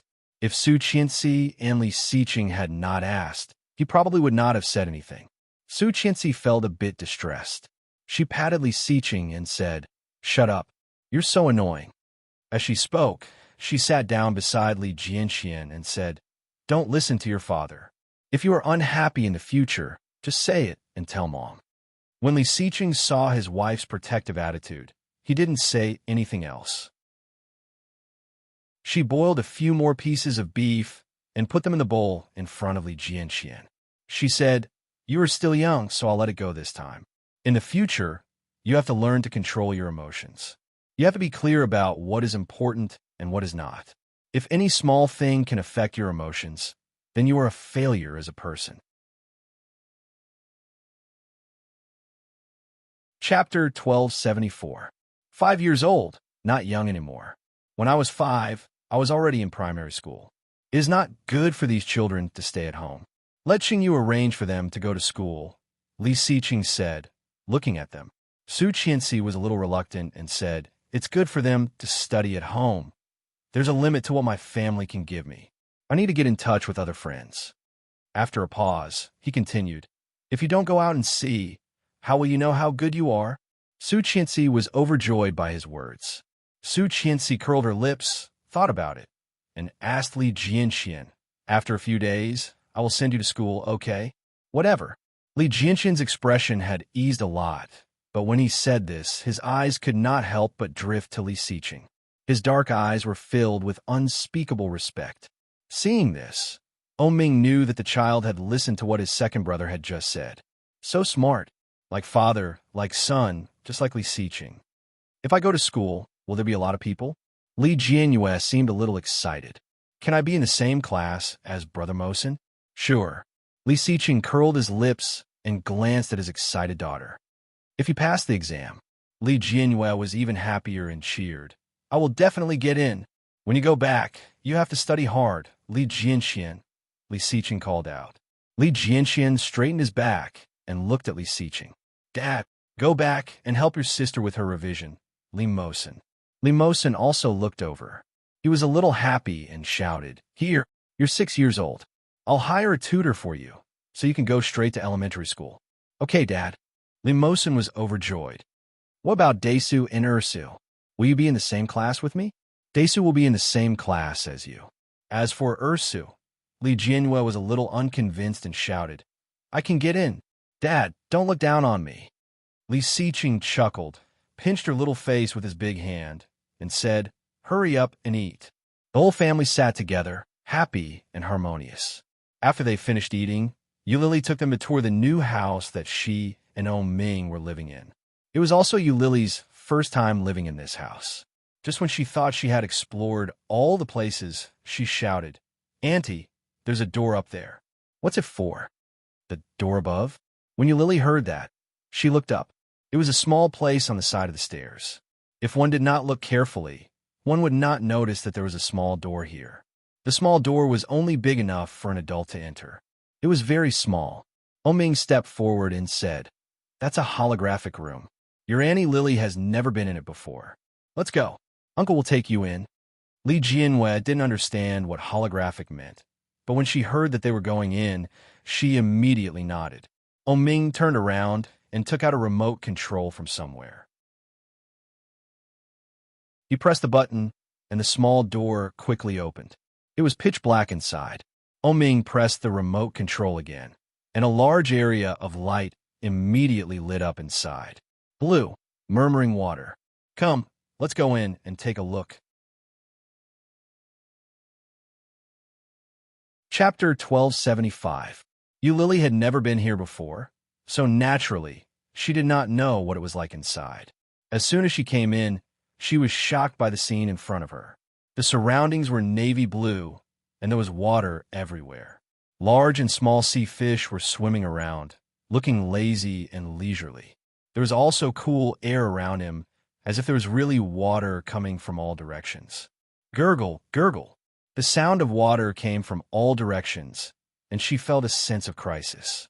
The little girl stood on the flat and hard ground, but this inexplicable feeling of being suspended in the air was a little frightening. Li Jianrui subconsciously grabbed Li Siqing's big hand and leaned over with some fear. However, a pair of big eyes still stared curiously at the bottom. The fish coming and going, and the constantly gurgling water, all made Li Jianrui feel very excited and fun. At the bottom, there were beautiful corals and seaweed that swayed endlessly. The waves swayed layer by layer, looking beautiful. Beautiful tropical fish, colorful, gently swayed their tails, and their mouths blew bubbles. And Li Jianxian and Li Mosen looking at the deep-sea fish coming and going, seemed to appear in front of them. They reached out and wanted to touch them, but quickly passed through their bodies. Su Qianxi also felt a little emotional, feeling that it was a little fun. Oming saw the appearance of a few children and then looked at his own woman. At this moment, Yu Lily was staring at a shell below. The shell swam and opened and closed, looking a little funny. Yu Lily looked at it with a smile and shouted, "Look at this." Li Jinrui giggled, took Li Xiqing's hand, and shouted, "Dad, can I come often to play in the future?" "You have to ask your Uncle Oming." When Li Jinrui heard that, she turned to look at Oming, blinked her big eyes, and asked, "Uncle Oming, can I?" "Of course, you are welcome at any time." Oming rubbed Li Jinrui's little head. "You can ask your brothers to bring you over." "Okay." Li Jinrui was very happy. "Thank you, Uncle." "Well, let's go back." Li Xiqing pulled Su Qianxi and said, "They just got married today." Hearing this, Su Qianxi understood. Her cheeks were slightly red, and her elbow gently moved Li Xiqing. Then, he brought the children with him and walked out. The children were a little reluctant to leave, especially Li Jianwei. She had a pair of big eyes and looked around. She seemed to be very interested. However, no matter how reluctant he was still pulled away by Su Qianxi. "Leaving so soon? Stay a little longer," Yu Lily said. "No, it's time for the kids to go home and take a shower. See you." She waved her hand.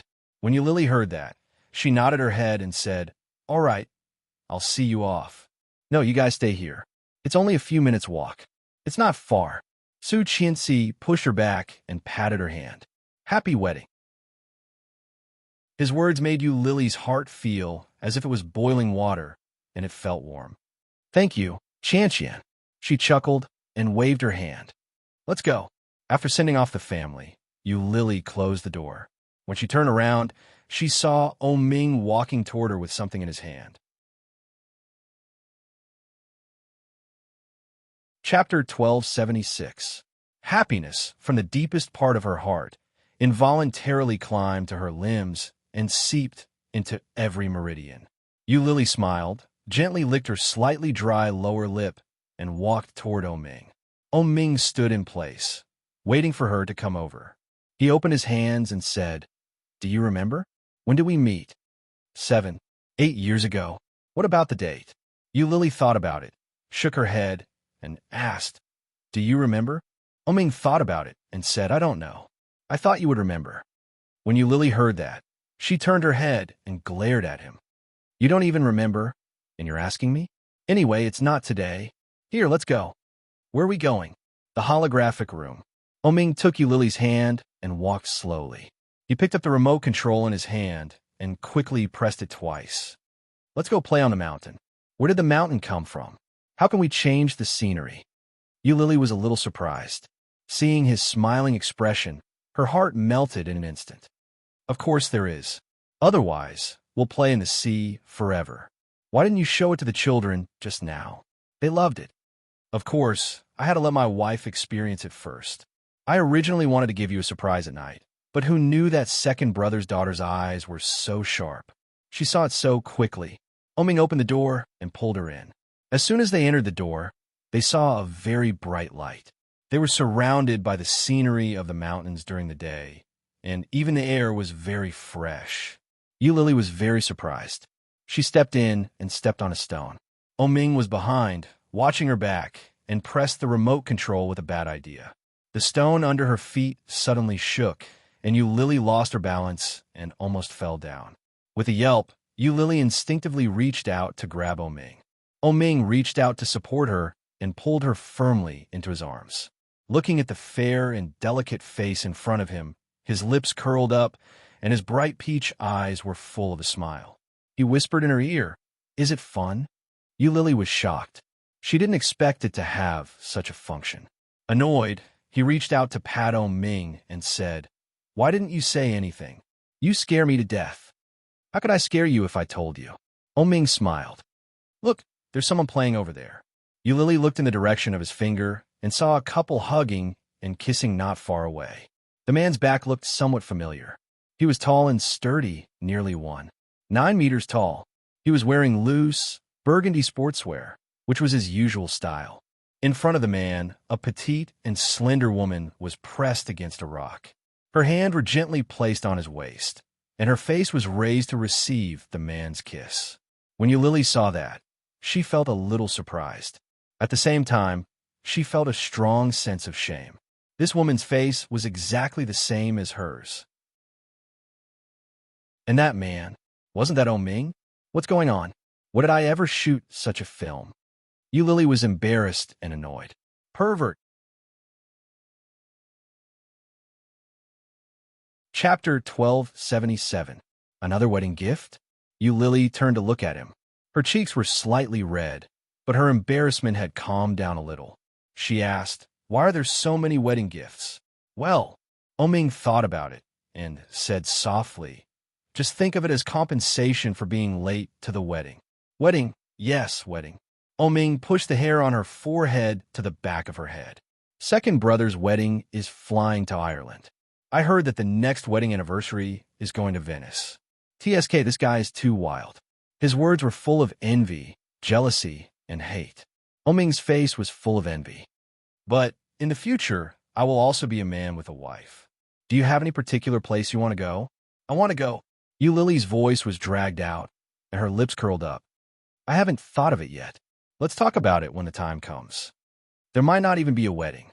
Before Ming brought it up, Eulalie had never thought about it at all. Weddings were a little too extravagant for her. Okay. Ming looked at her and asked her to turn her face away. Look, Ming's doppelganger and Eulalie were holding hands, each carrying a backpack as they climbed up the mountain.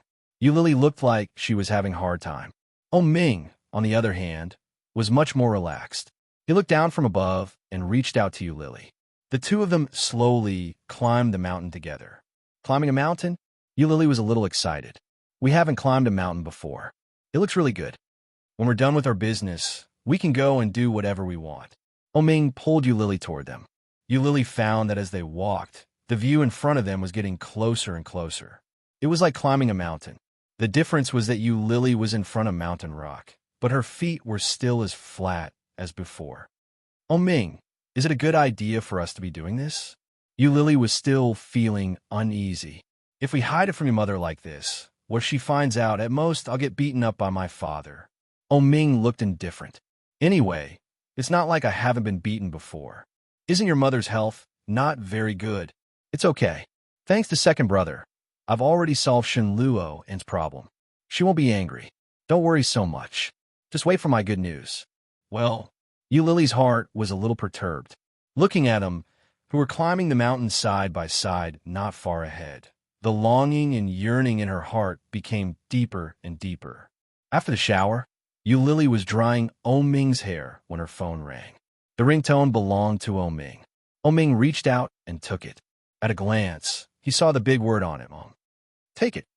Eulalie turned off the hairdryer and reached out to touch his hair. Ming picked up the phone. Mom, why aren't you back yet? Lil, I've been waiting for you for a long time. You should know your limits when playing outside. Why aren't you back yet? I won't go back tonight. I'll sleep outside. Upon hearing this, Xiao Ziqing immediately guessed it and asked, You've gotten back together with that woman, right? Yeah. Ming didn't avoid the topic. He narrowed his eyes and leaned back slightly. I've been with her for a long time.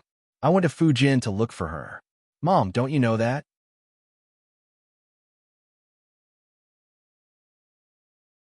Chapter 1278. Mom, what kind of drug did my father feed you back then? Do you want to marry him that badly? Xiao Ziqing immediately retorted. How can that be the same? Your father and I are the same social status. What kind of family does that woman come from? Eulalie paused in the middle of helping Ming fix his hair. Ming reached out and removed the hand from his head. He said into the phone, Mom, what does it mean to be of the same social status? Is it like Shen Manting's family? Xiao Ziqing laughed coldly. At the very least, Shen Manting's family makes it impossible for me to find any other reason for her to marry you other than liking you. Is that so? But Shen Manting is not a biological daughter of the Shun family. You know that, don't you? Regardless of whether she is biological or not, the Shun family treats her like a daughter. That means she is a daughter of the Shun family. But now that she is like this, of course, I can't let you marry her. What if Lily's family is the same as the Shun family? Ming's trap, one by one, slowly and patiently lured Xiao Ziqing into it. Lily had discovered it, but Xiao Ziqing had no idea. Xiao Ziqing was amused and asked, "Isn't she an orphan?" "Yes, but Grandma Shun likes Lily very much. She has already accepted her as her granddaughter.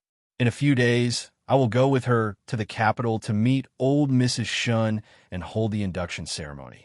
Xiao Ziqing was stunned and asked, "What do you mean?" "An adopted grandchild.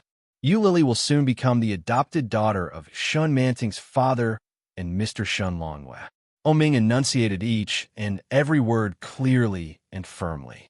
Xiao Ziqing suddenly thought of old Mrs. Shun bringing Lily to the house a few days ago. Could it be that it started from that time? Indeed, when old Mrs. Shun spoke, she was defending Lily between the lines. Ming's words were highly credible. An adopted daughter is not a biological daughter after all. The Shun family treats her like a daughter, so she is a daughter of the Shun family.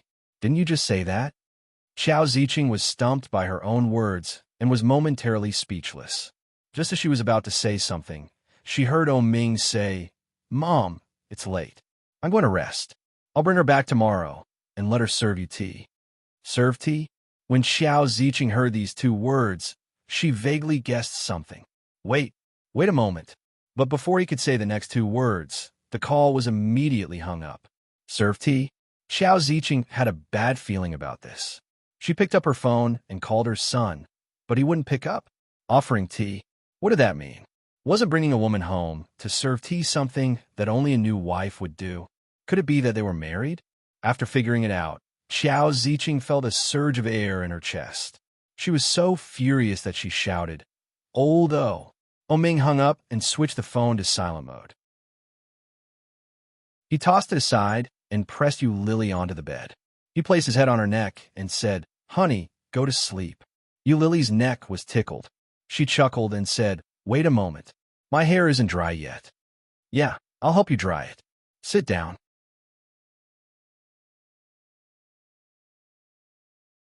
Chapter 1279. Well, let's go back. Ming was in a good mood. He looked at Lily, lifted her hair, and picked up the towel next to him to wipe it. An ugly daughter-in-law has to see her parents-in-law. You're ugly. Lily pointed at him. Well, I'm ugly. Ming threw the towel away with one hand, and then took the hairdryer to help her dry her hair. But he only had one hand, so he held the hairdryer and blew it here and there. Lily's short hair was a little messy. In the end, she couldn't stand it anymore and slapped his hand away. "Do you know how to do it?" "Well, of course, but it's inconvenient with only one hand." "I'll do it myself." "Don't move.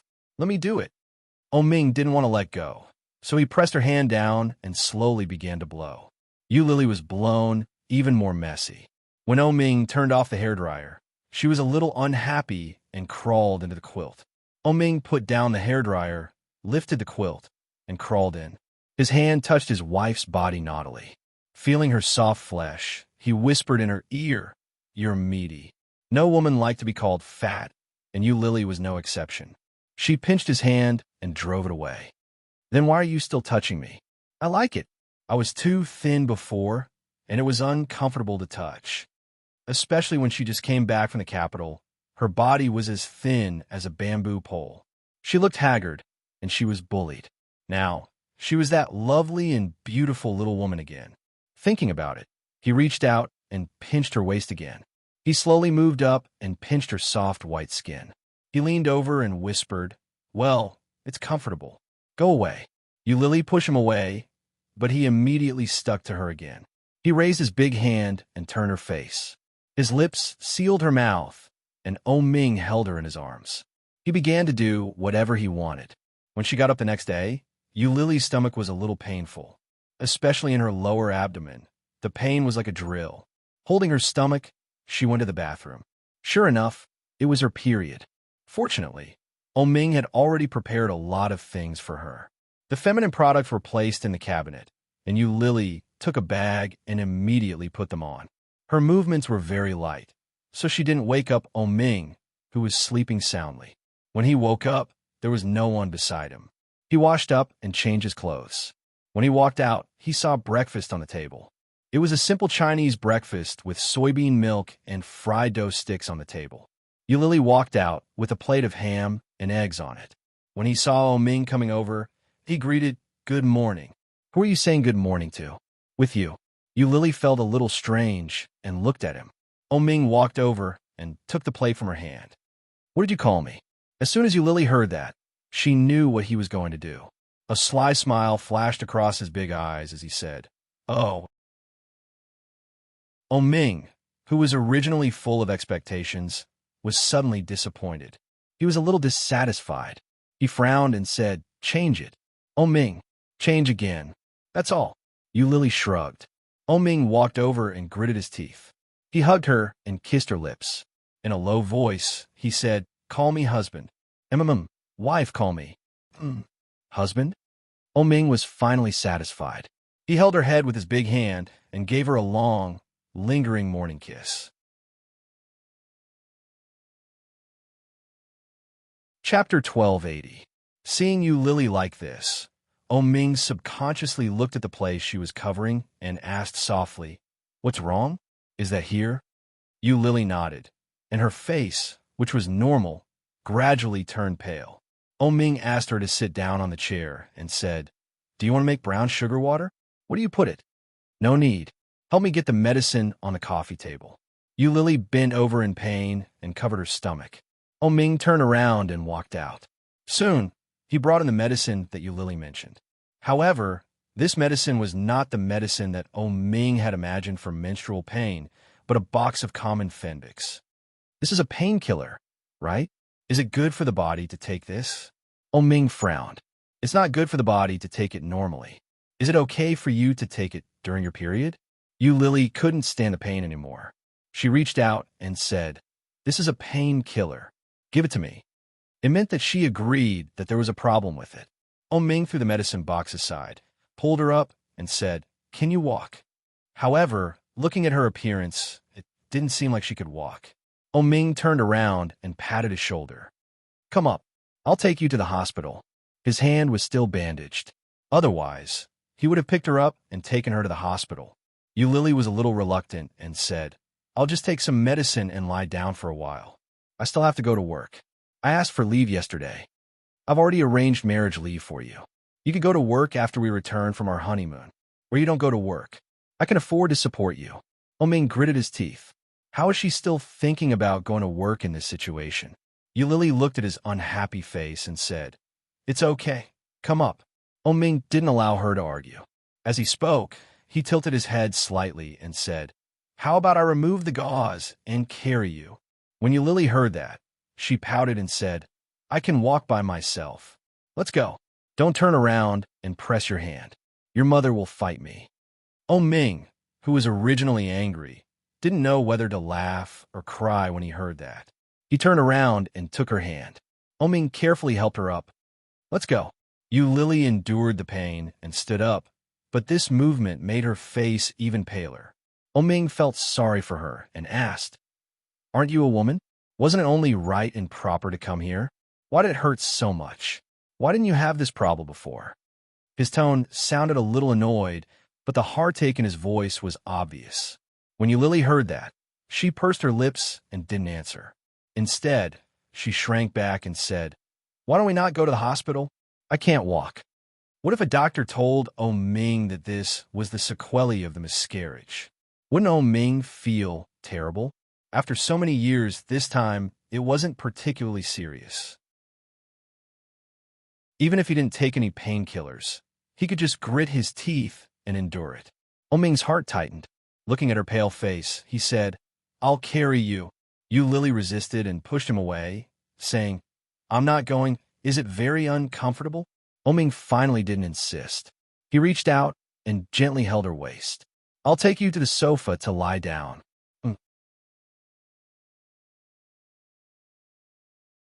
Chapter 1281. When he went downstairs again, Oming found Yulili lying on the sofa. Her face was extremely pale. Cold sweat broke out on his forehead, and his lips turned a little purple. Is it really okay not to go to the hospital in this situation? Oming scratched his head and suddenly felt a little panicked. After thinking about it, he picked up his phone and called 120. "Hello, this is Yushio." Lily was a little dizzy from the pain. When she heard that he was calling an ambulance, she almost laughed and shouted, "Hey, what are you doing?" Ming ignored Lily. After thanking her, he hung up the phone. Lily walked over and reached out to hit him weakly. She said coquettishly, "It's just menstrual cramps. Why are you calling an ambulance? That's so pretentious. Shut up and lie down." Ming reached out and wiped the cold sweat off her forehead. "Is it that serious? Could it be that he's sick? Is it not menstrual cramps? How can menstrual cramps be so serious?" Lily was angry and amused at the same time. She leaned on him and held him weakly. "You're the one who is sick. It's normal for women to have menstrual cramps." Ming asked, "Really?" "Yeah." Ming was skeptical. He gently put her down and said, "I'll make some brown sugar water for you. Wait for me." "I didn't buy brown sugar." Lily's words shattered his fantasy. "I don't have the habit of drinking it." Ming didn't like sweets, so he didn't prepare any. Ming was a little angry. He went back and reached out his big hand to gently stroke her belly. He asked, "Does it still hurt?" "It hurts." Lily squinted and leaned against him. "But it's better than before." Ming took a deep breath and picked up his phone to call his friend. The call was quickly connected. "You don't have to come. I called an ambulance." "Damn, I'm already on the way." Ming hung up the phone and put his big hand on her belly again. "Can I rub it?" "No," she said. "Well, there's blood inside. Will it not hurt if I rub it?" "What kind of nonsense is that?" Lily was annoyed and amused at the same time. She said, "Your head was bruised when you hit it. Do you think it will go away just by rubbing it?" For a moment, Ming was speechless. Seeing that she was obviously in pain, he didn't dare to tease her anymore. He sat quietly by her side and guarded her. Lily squinted her eyes and felt a little drowsy. After a few minutes, the sound of the ambulance could be heard. When Ming called the ambulance just now, he said that a woman was not feeling well and needed an ambulance. However, the nurses and doctors were speechless when they found out that the lady's discomfort was menstrual cramps. But when they saw Lily's condition, they didn't dare delay. When they arrived at the hospital, Ming asked for a separate resting room. After she was hooked up to a drip and laid down for a while, Lily's complexion improved. Lily was in a deep sleep when she suddenly remembered something very important. When she opened her eyes, she saw Ming standing by her side. Her heart warmed and she called out, "Ming." "Yes. Didn't you say that you were going to serve tea to your parents today? Want to go later?" "This kind of thing I said yesterday, I have to do it today. Although I know that Ming's mother has a lot of opinions about me. At least I have to maintain my image."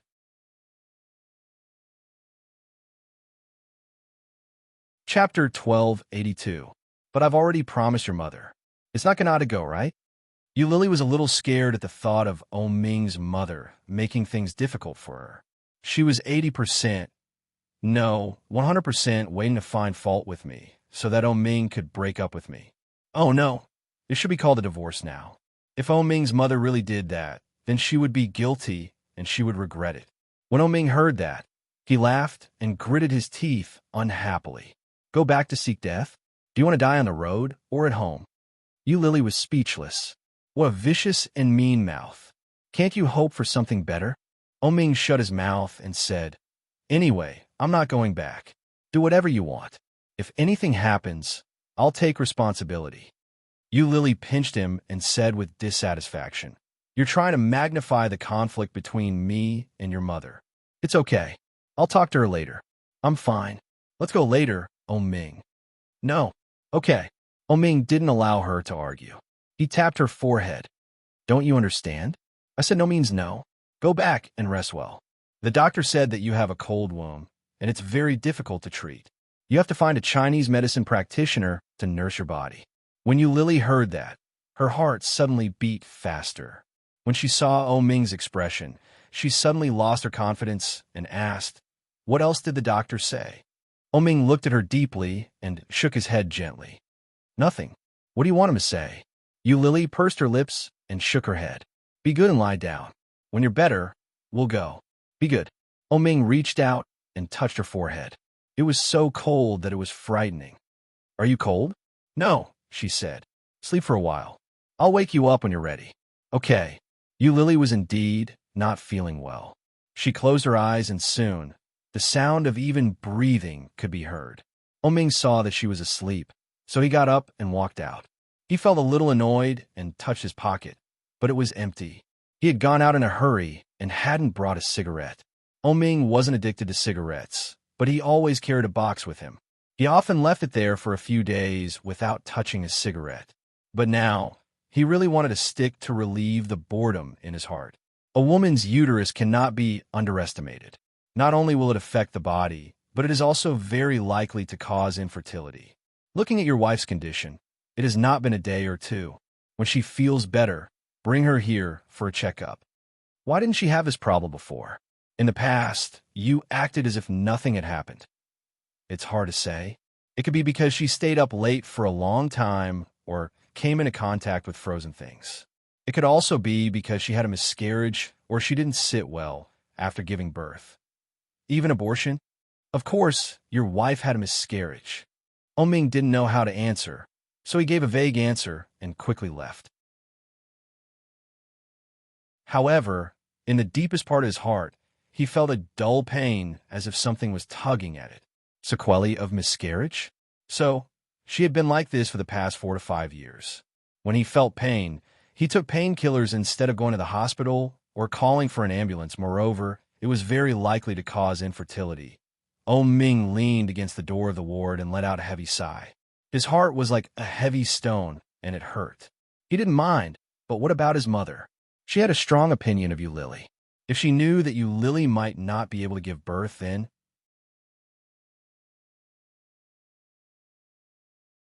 Chapter 1283. After the drip, Lily had already woken up. But when she got home, she still fell asleep with her eyes closed. It was obvious that she was feeling very uncomfortable. As she fell asleep, Lily got up again. She turned around and saw Ming sitting next to her. She asked, "Have you had breakfast? Go and eat something." "What time is it now?" "It's past 11 o'clock. Are you hungry?" Lily shook her head. She didn't feel hungry anymore. "Go to sleep. Call me when you're hungry." Hearing that, Lily nodded, closed her eyes, and quickly fell asleep again. Ming had taken a wedding leave for the past few days, but he had nothing to do with Lily's current condition. So, he asked Su Cheng to send the important documents from the company to the villa and deal with them at home. But before the documents were delivered, he received a call from home. Looking at the time, it was almost 12 o'clock. Ming thought about what to say and then picked up the phone. Xiao Ziqing's voice came quickly with anger and shouted, "Why haven't you come back yet? Didn't you say you would come back today?" Ming was afraid of Xiao Ziqing's reaction, so he didn't dare to call back. After thinking for a moment, he said, "Mom, I am not feeling well today. I forgot to call you." Hearing that, Xiao Ziqing's aggressive tone suddenly softened a lot, and she asked anxiously, "What's wrong? What do you feel uncomfortable? Does your hand hurt again? Did you go to the hospital?" "Well, I went. It's nothing serious. Now Lily is taking care of me, and I am much better now." Ming lied without blinking. Hearing that, Xiao Ziqing became even more anxious and said, "Oh, where are you now?" "I am at home." "How can that be? Your woman looks like a child." "She is still a child. How can she take care of people?" "Where are you?" "I will go to see you." "No, I have a headache. I'm hanging up." After that, before Xiao Ziqing could speak, Ming directly hung up the phone. Xiao Ziqing looked at the phone anxiously and called Ming again, but he didn't answer. Ming looked at the phone that kept ringing and felt a headache coming on. He couldn't let her come. If she knew that Lily wasn't feeling well and he was taking care of her, his mother would be even more upset. The information was quickly delivered. At about 2 or 3 o'clock, Ming was starting. When he went to the room, he found that Lily was still asleep. He reached out and touched her forehead. Perhaps it was because she was covered with a blanket, but her body felt a little warm. Fortunately, it was no longer cold. "You get up and eat." Ming's voice wasn't loud. She immediately opened her eyes and asked, "What time is it?" "Past 2 o'clock. Why don't we go to your mother's place?" "I feel uneasy." "Have you called your mother?" "Yes, I told her." "It's okay. What do you want to eat?" I'll have it delivered. Lily was skeptical and asked, Really? Of course, why would I lie to you? How about some porridge? Lily calmed down and nodded. Well, okay. By the time the meal was delivered, almost an hour had passed. However, there was another unexpected person who came along with the delivery boy.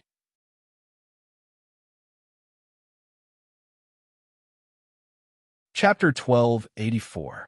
Oming's mental state was obviously much better than before. He seemed to be very energetic, and even his complexion and appearance had become a lot better. Xiao Ziqing saw it and heard her son's words. She snorted and said, If you don't tell me, I can't find it? Do you think I can't find it because you put this house under Lily's name? Xiao Ziqing actually found a lot of real estate, but this one was bought 2 years ago, and it was only today that it was transferred to Lily's name. In addition, this place was the closest to Oming's best friend. Coupled with what her son said today and yesterday, Xiao Ziqing guessed about 70% to 80%. But when she stopped the car, she saw that the delivery box was from the porridge restaurant that Oming often ordered, so she was even more certain. She followed them to try her luck, and she didn't expect to bet correctly. What's wrong with you? She looked like she was fine. She didn't look like she had just come back from the hospital and needed someone to take care of her. Oming's lie was exposed, and he felt a little embarrassed. He coughed lightly and let the person who delivered the porridge go in, record the bill, and sign the bill. When he looked back, Xiao Ziqing had already walked around the villa. Where's that woman? Xiao Ziqing walked around. The room is upstairs, right? Mom, wait a minute. But how could Xiao Ziqing listen to him? She had already walked upstairs. Lily was tired from sleeping. After freshening up, she opened the door and heard Xiao Ziqing's voice. Hearing this voice, Lily's heart was in her mouth. For a moment, she stopped in place. She didn't know whether to go or go back. Xiao Ziqing came up and saw Lily standing at the door of the master bedroom. Looking at Lily's sickly pale face and her wrinkled clothes, he knew who really needed to be taken care of. Xiao Ziqing frowned and stepped forward. Lily was at a loss for a moment. She called out softly, Auntie. But after thinking about it, she felt that something was wrong. She and Oming were married.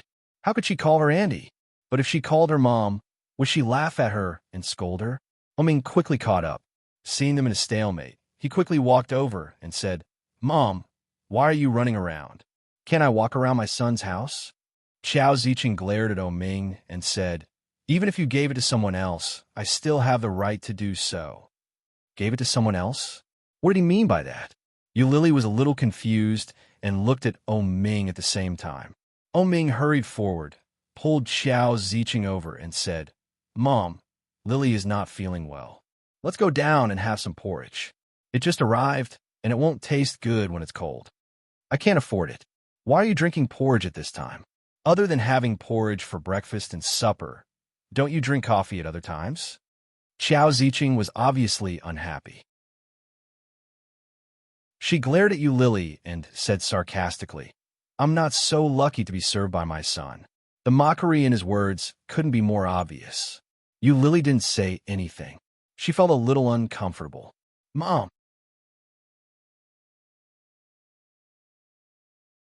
Chapter 1285. Oming felt a headache coming on.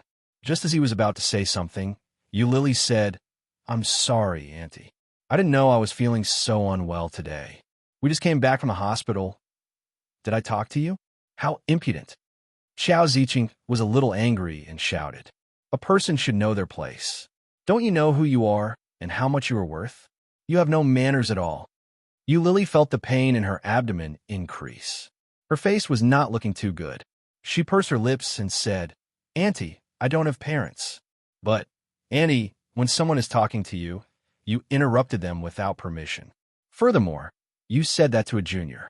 Is that considered good manners? Oming felt a headache coming on.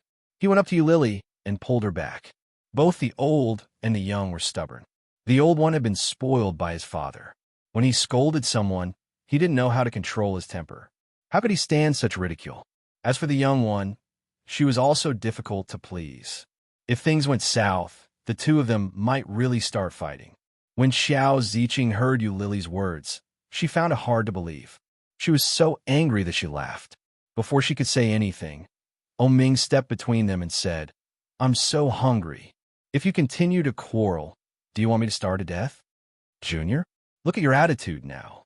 How are you behaving like a junior? You have no manners at all. Xiao Ziqing was furious. Do you think that just because my son likes you, you could be our daughter-in-law? Let me tell you, no way. As long as I'm alive, you will never be able to marry into our family. Xiao Ziqing's words were harsh. Yu Lily suddenly had a wicked thought. Your son and I have already registered our marriage. Go to hell. But she immediately suppressed the thought. Too bad. She opened her mouth, but didn't say anything. She looked at Ming. I'm hungry. Ming looked at them miserably. Both of them were grandmothers. He couldn't afford to offend either of them.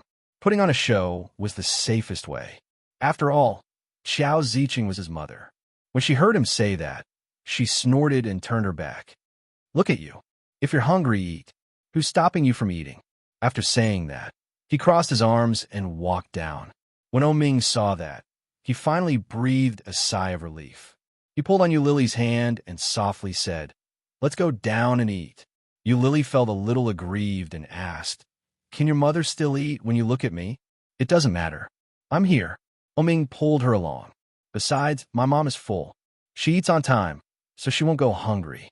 He must have eaten at this hour. Yu Lily followed him downstairs. When he went downstairs, he found that Xiao Ziqing had already removed the packaging of the porridge. She had gone to the disinfectant cabinet in the kitchen to retrieve 2 sets of bowls and chopsticks. When Yu Lily saw it, her heart ached. 2 sets of cutlery, one for herself and one for Ming, right? The feeling of being ostracized was definitely not a good one. But Yu Lily had no idea what to do now. Enduring the pain in her lower abdomen and back, Yu Lily walked into the kitchen. She helped Ming and herself wash their hands carefully. Then, she took a set of cutlery for herself and walked out. Xiao Ziqing had already cooled the porridge. When she saw Yu Lily take another set of cutlery out, she said unhappily, Hey, are you looking down on me? Are you planning to do it yourself? Dash.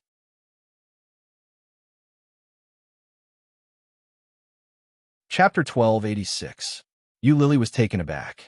She looked at her and asked, Is that for me? When Xiao Ziqing saw the look of disbelief on her face, she suddenly felt a little awkward. She turned around and said, Of course. This is my upbringing. If I'm serving it for my son, there's no reason I can't serve it for you. You're the only one who can measure the heart of a gentleman with your own mean measure. When she said that, Yu Lily's face turned red. Indeed, I really do seem to be a little mean. Yu Lily put down the bowl and chopsticks and walked up to her. Thank you. I'm sorry. I misunderstood you just now. Xiao Ziqing sat down at the table and looked at Yu Lily. She pouted and said, Forget it. The more magnanimous you are, the better your upbringing is. I won't argue with you. Although that was what she said, Yu Lily still didn't feel comfortable saying it out loud. Weren't those words implying that Yu Lily's magnanimity and upbringing were poor? Sitting in the chair, he had originally thought that Ming's mother treated him well, but now, all of a sudden, he was gone. Even when she was eating, she felt that it was tasteless. After a few bites, Yu Lily couldn't eat anymore. She put the bowl in front of her and didn't move. Not to your liking. Ming looked at her. Are you still not feeling well? Does it still hurt? Yu Lily shook her head. I can't eat anymore. I'm not hungry. Even if you're not hungry, you should eat more. You haven't eaten all day. How can you not eat? Ming frowned. Eat more. If you can't eat anymore, you can have some porridge and water. When Yu Lily heard that, she inadvertently looked up and saw Xiao Ziqing. Her heart was even more perturbed. She couldn't help but think, does Ming's mother think that I'm too delicate? I've never been loved by my parents since I was a child, and now I'm acting like a princess? Or does she think that I'm doing it to prove how much her son cares about me? The more Yu Lily thought about it, the more unhappy she felt. Fortunately, Xiao Ziqing sat quietly at the side and didn't say anything. It was as if she hadn't heard anything. Yu Lily forced herself to eat 2 more bites. She really couldn't eat anymore and said, I'm full. Are you sick? Xiao Ziqing could not help but ask, Why are you making it so complicated? If you want to eat, then eat. If you don't want to eat, then don't eat. Why are you asking my son to serve you? Mom, don't all women have those days? You're a woman too. She was in so much pain in the morning that she couldn't even straighten her back. I called an ambulance and sent her to the hospital on a drip. Only then did she feel better, Ming explained. Lily couldn't help but imagine what Xiao Ziqing would say next. She would probably say, "You're so delicate. Who are you putting on a show for?" Or, "Why did you call for an ambulance when you're having your period? You think I never came?" Unexpectedly, Xiao Ziqing said, "It's that serious." Has it always been like this? Lily was a little surprised, but she quickly shook her head and said, "Only in the past few years." Not in the past. TSK, I heard that you haven't been doing too well these past few years. Sure enough, people can't migrate. Once they migrate, they'll have bad luck. Look, with this bad luck, even your body has problems. Sigh. Xiao Ziqing seemed to sigh. But Lily always felt that there was a hidden curse in every word she said. However, after thinking about it carefully, he couldn't come up with anything. What did she mean by those words? Lily couldn't figure it out. She looked at Xiao Ziqing and nodded her head hesitantly. She echoed, "That's true."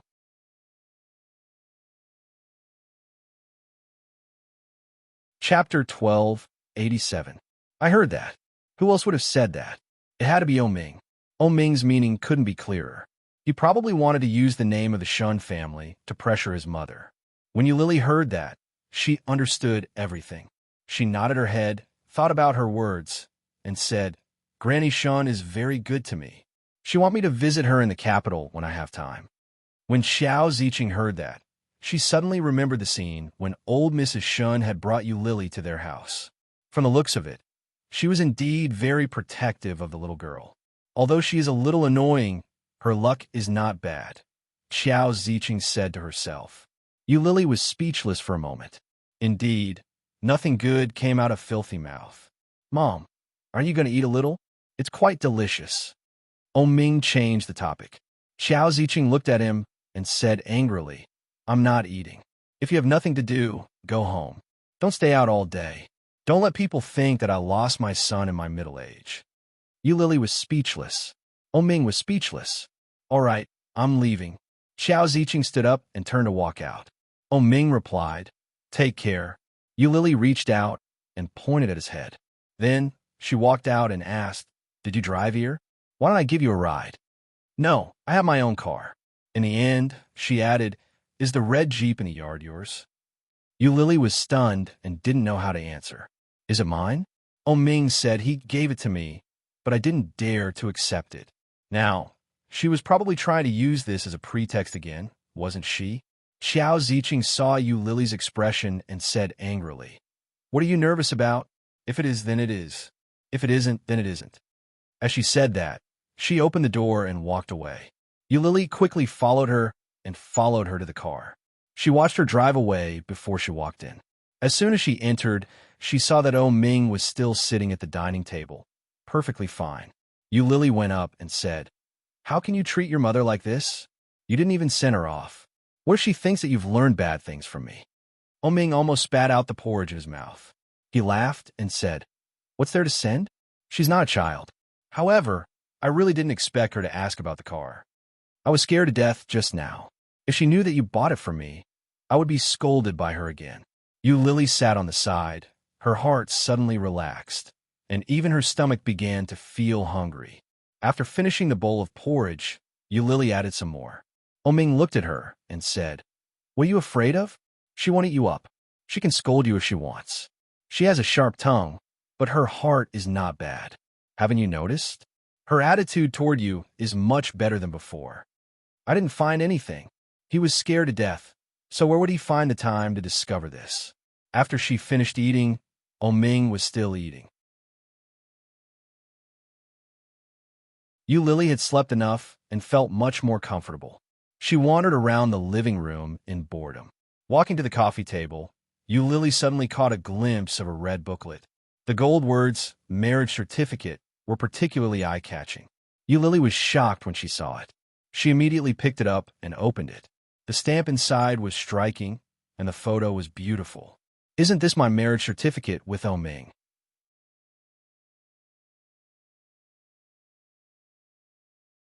Chapter 1288. Looking at the marriage certificate, Lily turned to look at Ming nervously and said, "Why did you put the marriage certificate here?" Ming turned his head and glanced at it. Then, without a care in the world, he said, "I look at it when I'm working. I look energetic. But your mother seems to have seen it. What should we do?" "If she saw it, then she saw it," Ming said. What he wanted was for her to see it. "Anyway, it is a fact that we are married. Why should we be afraid of letting others know?" Lily was speechless, but she felt a little lucky and asked, "Did your mother see it or not? If she saw it, why didn't she react at all? But if she didn't see it, how could she not see such a conspicuous thing placed here?" Thinking of Qiao Ziqing's softened expression and words, Lily felt a little complicated. "Don't think so much. Just let nature take its course." Ming folded the bowl and chopsticks. "I'm full." "Well, leave it. I'll wash it. You go back to work." "Your stomach doesn't hurt anymore?" "Much better. At least washing the dishes was absolutely no problem." "Let me do it." "You rest." Lily looked at his remaining hand. "Washing the dishes with one arm? That's not good, is it?" "It's a new trend," Ming said. "Get lost. Don't take up space. Go back to work." Lily waved her hand in disgust and shouted, "All right." Lily quickly cleaned up the dishes and got some hot water to wash them. When she went out, she saw Ming flying over the keyboard with one hand. He was typing very quickly. When he saw her come out, he waved at her. "Come over and take a look." On the computer screen was the face of a middle-aged woman in her 50s. Her skin was dark, and her face was wrinkled. She was smiling at the camera. She was wearing a beautiful dark purple coat, and her short hair was curled into small black curls. "What's wrong? Who is this?" "This is the woman who gave birth to you. Her name is Su Meijin." As Ming spoke, he brought up Su Meijin's information. She's 54 years old this year and has 2 children. The older one is already over 30 years old, and the younger one is also close to 30. One of her children died more than 20 years ago. She's living a pretty good life now. Lily looked at the completely unfamiliar woman in the photo. After a moment of silence, she asked, "Does she know me?" "Yeah. She doesn't really believe that you're still alive." After all, that year, her child, who was already a full year old, had not survived. How could this newborn have such a tenacious life force? However, she had survived, and she was living very well. "When we're going to find her? When you're better, let's go home. No matter what, I'm a newly married woman. Let's go home and cook a meal for our parents. Then, we'll be honest with them. My dad's side is better. When the time comes, as long as we can convince my mom, we'll have a wedding." A wedding. She subconsciously thought of Li Siqing and Su Qianxi's grand and dreamy wedding in Ireland. The envy in her heart, which had stopped for a long time, overflowed again. "But what if we can't convince your mom?" "No, we definitely can." Ming was full of confidence. "When the time comes, we'll tell the world that we're married." Just thinking about it made her feel sweet. Lily slightly raised her lips. "Who is the world?"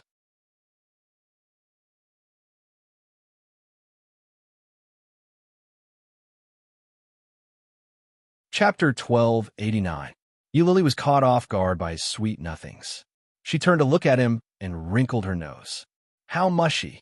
Ming chuckled and pulled her to sit down. "Let me feel it. Where is it numb?" After resting at home for another 2 days, Lily felt a lot more relaxed. On the 3rd day of her period, Lily suggested going to Ming's parents' house. She followed Ming to the hospital to remove the cast before heading over to the residence. Because she hadn't informed Ming beforehand, Nanny Zhang was a little surprised when she saw him. When she saw Lily behind him, she was even more surprised. She called out, "Madam, young master's back." As she called out, her gaze fell on Ming's hand. "Is it better?" Ming changed his shoes and walked in. "It's almost done. Just don't use too much force." "And Nanny Zhang, this woman is my wife." He held Lily in his arms without the slightest intention of avoiding her. Lily met Nanny Zhang's surprised gaze and felt a little awkward. She called out, "Hello, Nanny Zhang." "Hello, hello, young madam. Come on in. I'll give you a new pair." Nanny Zhang was very quick. She turned around and took out a pair of pink shoes from the shoe cabinet. She had just unwrapped them and brought them to Lily's feet. Lily quickly took them from her and said, "I'll do it myself." "Thank you." Nanny Zhang's smile deepened. She nodded her head. "Sure." Lily put on the shoes and followed Ming inside. It was past 9 a.m. At that time, Xiao Ziqing was usually putting on a face mask and doing some exercise. Otherwise, she would go shopping with her friends at the spa. As for Huijin, he would be in his study or at the office. That was what Lily had learned from Ming. Lily even asked about their hobbies and interests. She was afraid that she would upset them. Indeed, after entering, Ming called out, "Dad, Mom." His voice wasn't soft. Very quickly, there was a response. Steady and gentle footsteps could be heard. Huijin was holding a tablet in his hand. He wore his glasses and didn't even look up from the tablet. He said, "You still know to come back." When he looked up and saw Lily, he smiled amiably. You're here too. Have a seat." "Hello, Uncle." Lily greeted obediently. When he heard this, Huijin's smile deepened, but there was a deeper meaning behind it. "Where's Mom?" Ming asked. "Let's go to the yoga room. Go and take a look." Ming nodded his head. He took Lily's hand and led her inside. Lily resisted. She retracted her hand and said, "Would it be inappropriate for me to go in too? Wouldn't that seem very uneducated?" There was an 80% chance that he would be scolded later. Lily was a little worried, but Ming quickly said, "It's fine. My mother should be in the yoga room. Don't you know yoga too? You can exchange pointers." Hearing that, Lily braced herself and followed. However, as soon as he entered, he realized that Xiao Ziqing wasn't practicing yoga. Instead, she was sitting leisurely in the yoga room, watching TV on her phone. Lily immediately recognized the melodramatic family drama that was being aired recently from the TV, as well as the unique voice of the female lead.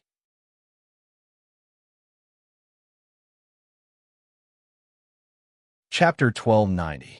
Xiao Ziqing quickly switched off her phone and turned around. She was surprised to see Ming and asked, "You're finally willing to come back? I just arrived. Have you eaten? I was waiting for you." Xiao Ziqing's tone wasn't pleasant. She looked Lily up and down, but didn't say anything. "You haven't eaten yet? We had breakfast, and we're about to come here for lunch," Ming said as he held Lily's hand. Ming held Lily's hand. His expression was natural. He didn't seem to think there was anything wrong with what he had said. He continued, "Let Lily and Nanny Zhang cook together." Xiao Ziqing looked at Ming with disdain and snorted. "It's just SOSO. I can barely eat it." "She's still better than you," Ming thought to himself, but didn't say it out loud. He held Lily's hand and followed Xiao Ziqing out. "Nanny Zhang, this girl said she wanted to help cook. Why don't you bring her along to buy groceries?" Xiao Ziqing stretched her back leisurely. Nanny Zhang was surprised and asked, "Young madam wants to cook? That's not necessary. I'll do it." "Young madam?" Xiao Ziqing turned her head and looked at her strangely. "Don't call her that. It won't look good if someone thinks too highly of herself." Although those words were directed at Nanny Zhang, Lily's face burned even hotter than Nanny Zhang. Nanny Zhang looked at Lily and hesitated. She didn't know what to say. Noticing that Lily's expression was a little awkward, Ming stood in front of her and said, "Mom, she's my woman. Can't you be more polite when you speak to her?" Xiao Ziqing laughed and looked at Lily meaningfully. "You don't even have this much tolerance, and you still want to be our daughter-in-law? All right, all right." Huijin tried to smooth things over. "Didn't you say you were going to buy groceries? Go on, Ming. Let's play a good game of chess. I haven't seen you father and son play chess in a long time," Ming said. "Let's go to the study." She deliberately brushed past Lily's shoulder as she spoke. She completely ignored Lily. Lily's eyes lit up. "What are you talking about?" When Huijin heard that, he waved his hand and said, "Why are you going? We're father and son talking for a while. You go and buy some groceries. You don't want to get moldy staying at home all day. Go. The three of us will go together." The three women he was referring to were Qiao Ziqing, Yu Lili, and Nanny Zhang. Upon hearing this, Qiao Ziqing naturally knew that he was trying to send her away.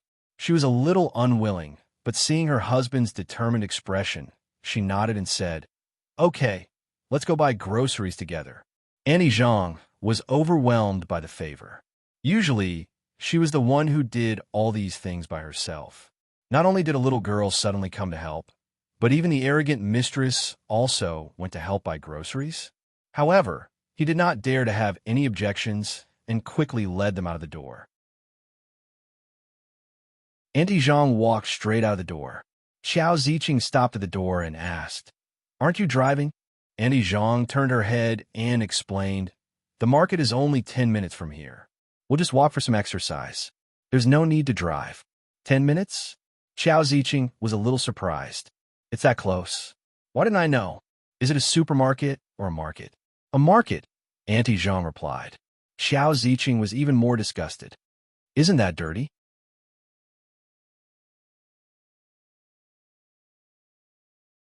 Chapter 1291. Is that so? Qiao Ziqing didn't believe her and looked at Nanny Zhang. Nanny Zhang nodded her head. "Yes, madam. If you mind, we can go to the nearby supermarket, but there won't be much variety. We could just pick what's available." "Forget it. It's too restrictive." Qiao Ziqing waved her hand. "Let's go to the market. I haven't been there in a long time." Nanny Zhang felt a little helpless. She looked at Yu Lili and asked, "The smell there might be a little strong. Is that okay?" "Of course. I also like to eat fresh ingredients." Yu Lili smiled. Her attitude was calm and amiable. Nanny Zhang's impression of the young lady improved. She nodded her head and led them to the market. Before they entered, Qiao Ziqing couldn't take it anymore. "It's so noisy. It smells so bad. This is the market. If you're not used to it, you can wait here. Nanny Zhang and I will go in to buy something. We'll come out to fetch you later." Yu Lili tried to make her voice sound as gentle as possible. However, when Qiao Ziqing heard these words, they sounded more like sarcastic remarks. Qiao Ziqing's lips curled up. "If you can go in, why can't I?" With that, she walked in. As if in a fit of pique, she stepped into the market step by step. Qiao Ziqing was wearing a blue coat that looked very expensive, and she was wearing a pair of high heels. Yu Lili was a little shocked. She walked to her side, afraid that she would accidentally fall. But she was also afraid that she would incur Qiao Ziqing's disgust. Yu Lili walked to the side and kept an eye on Qiao Ziqing as she walked. Her movements were very subtle and difficult to detect. Nanny Zhang didn't notice, but Qiao Ziqing did. Qiao Ziqing didn't expose her. Her movements slowed down. Qiao Ziqing had only tagged along to join in the fun. She had no idea which ingredients were fresh and which weren't. Yu Lili had gradually gotten used to the smell of the market. She relaxed and helped Nanny Zhang pick out the ingredients. Nanny Zhang was a little surprised. "Do you come to the market often?" "Yeah, I often cook for myself. I like freshness and variety. As I buy, I learn how to buy." Nanny Zhang understood. "That's great. Your culinary skills must be pretty good, right? We must have a good taste later. Don't you think so, madam?" "It's just so." Qiao Ziqing turned her head proudly, and her gaze landed on the vegetable stall next to her. Nanny Zhang felt a little helpless. She whispered to Yu Lili, "She's just like that. Her mouth is unforgiving, but her heart isn't bad. You'll get used to it." Yu Lili knew that Nanny Zhang wasn't the only one who had said that. He nodded. "I know." The three of them strolled around for a long time. After some consideration, they decided to make 5 dishes and 1 soup. Just as he was about to head out after buying the ingredients, a man in ragged clothes ran towards him. Qiao Ziqing hadn't been paying attention. When she looked up and saw who it was, she was so frightened that she jumped up. At the same time, she let out a loud roar. Yu Lili had been paying attention to her high heels all the time, afraid that she would drop them. She didn't expect Qiao Ziqing to suddenly act like this. Seeing that she lost her balance and fell to the side, he subconsciously went up to hold her. "You're tuning into the Romance Rendezvous YouTube channel. We're so grateful for your support, and don't forget to subscribe to join us on this incredible journey through captivating stories. Your generosity through donations truly makes a world of difference, as it's the primary source of revenue that allows me to expand and enhance this channel for you. Thank you from the bottom of my heart for being a part of this adventure.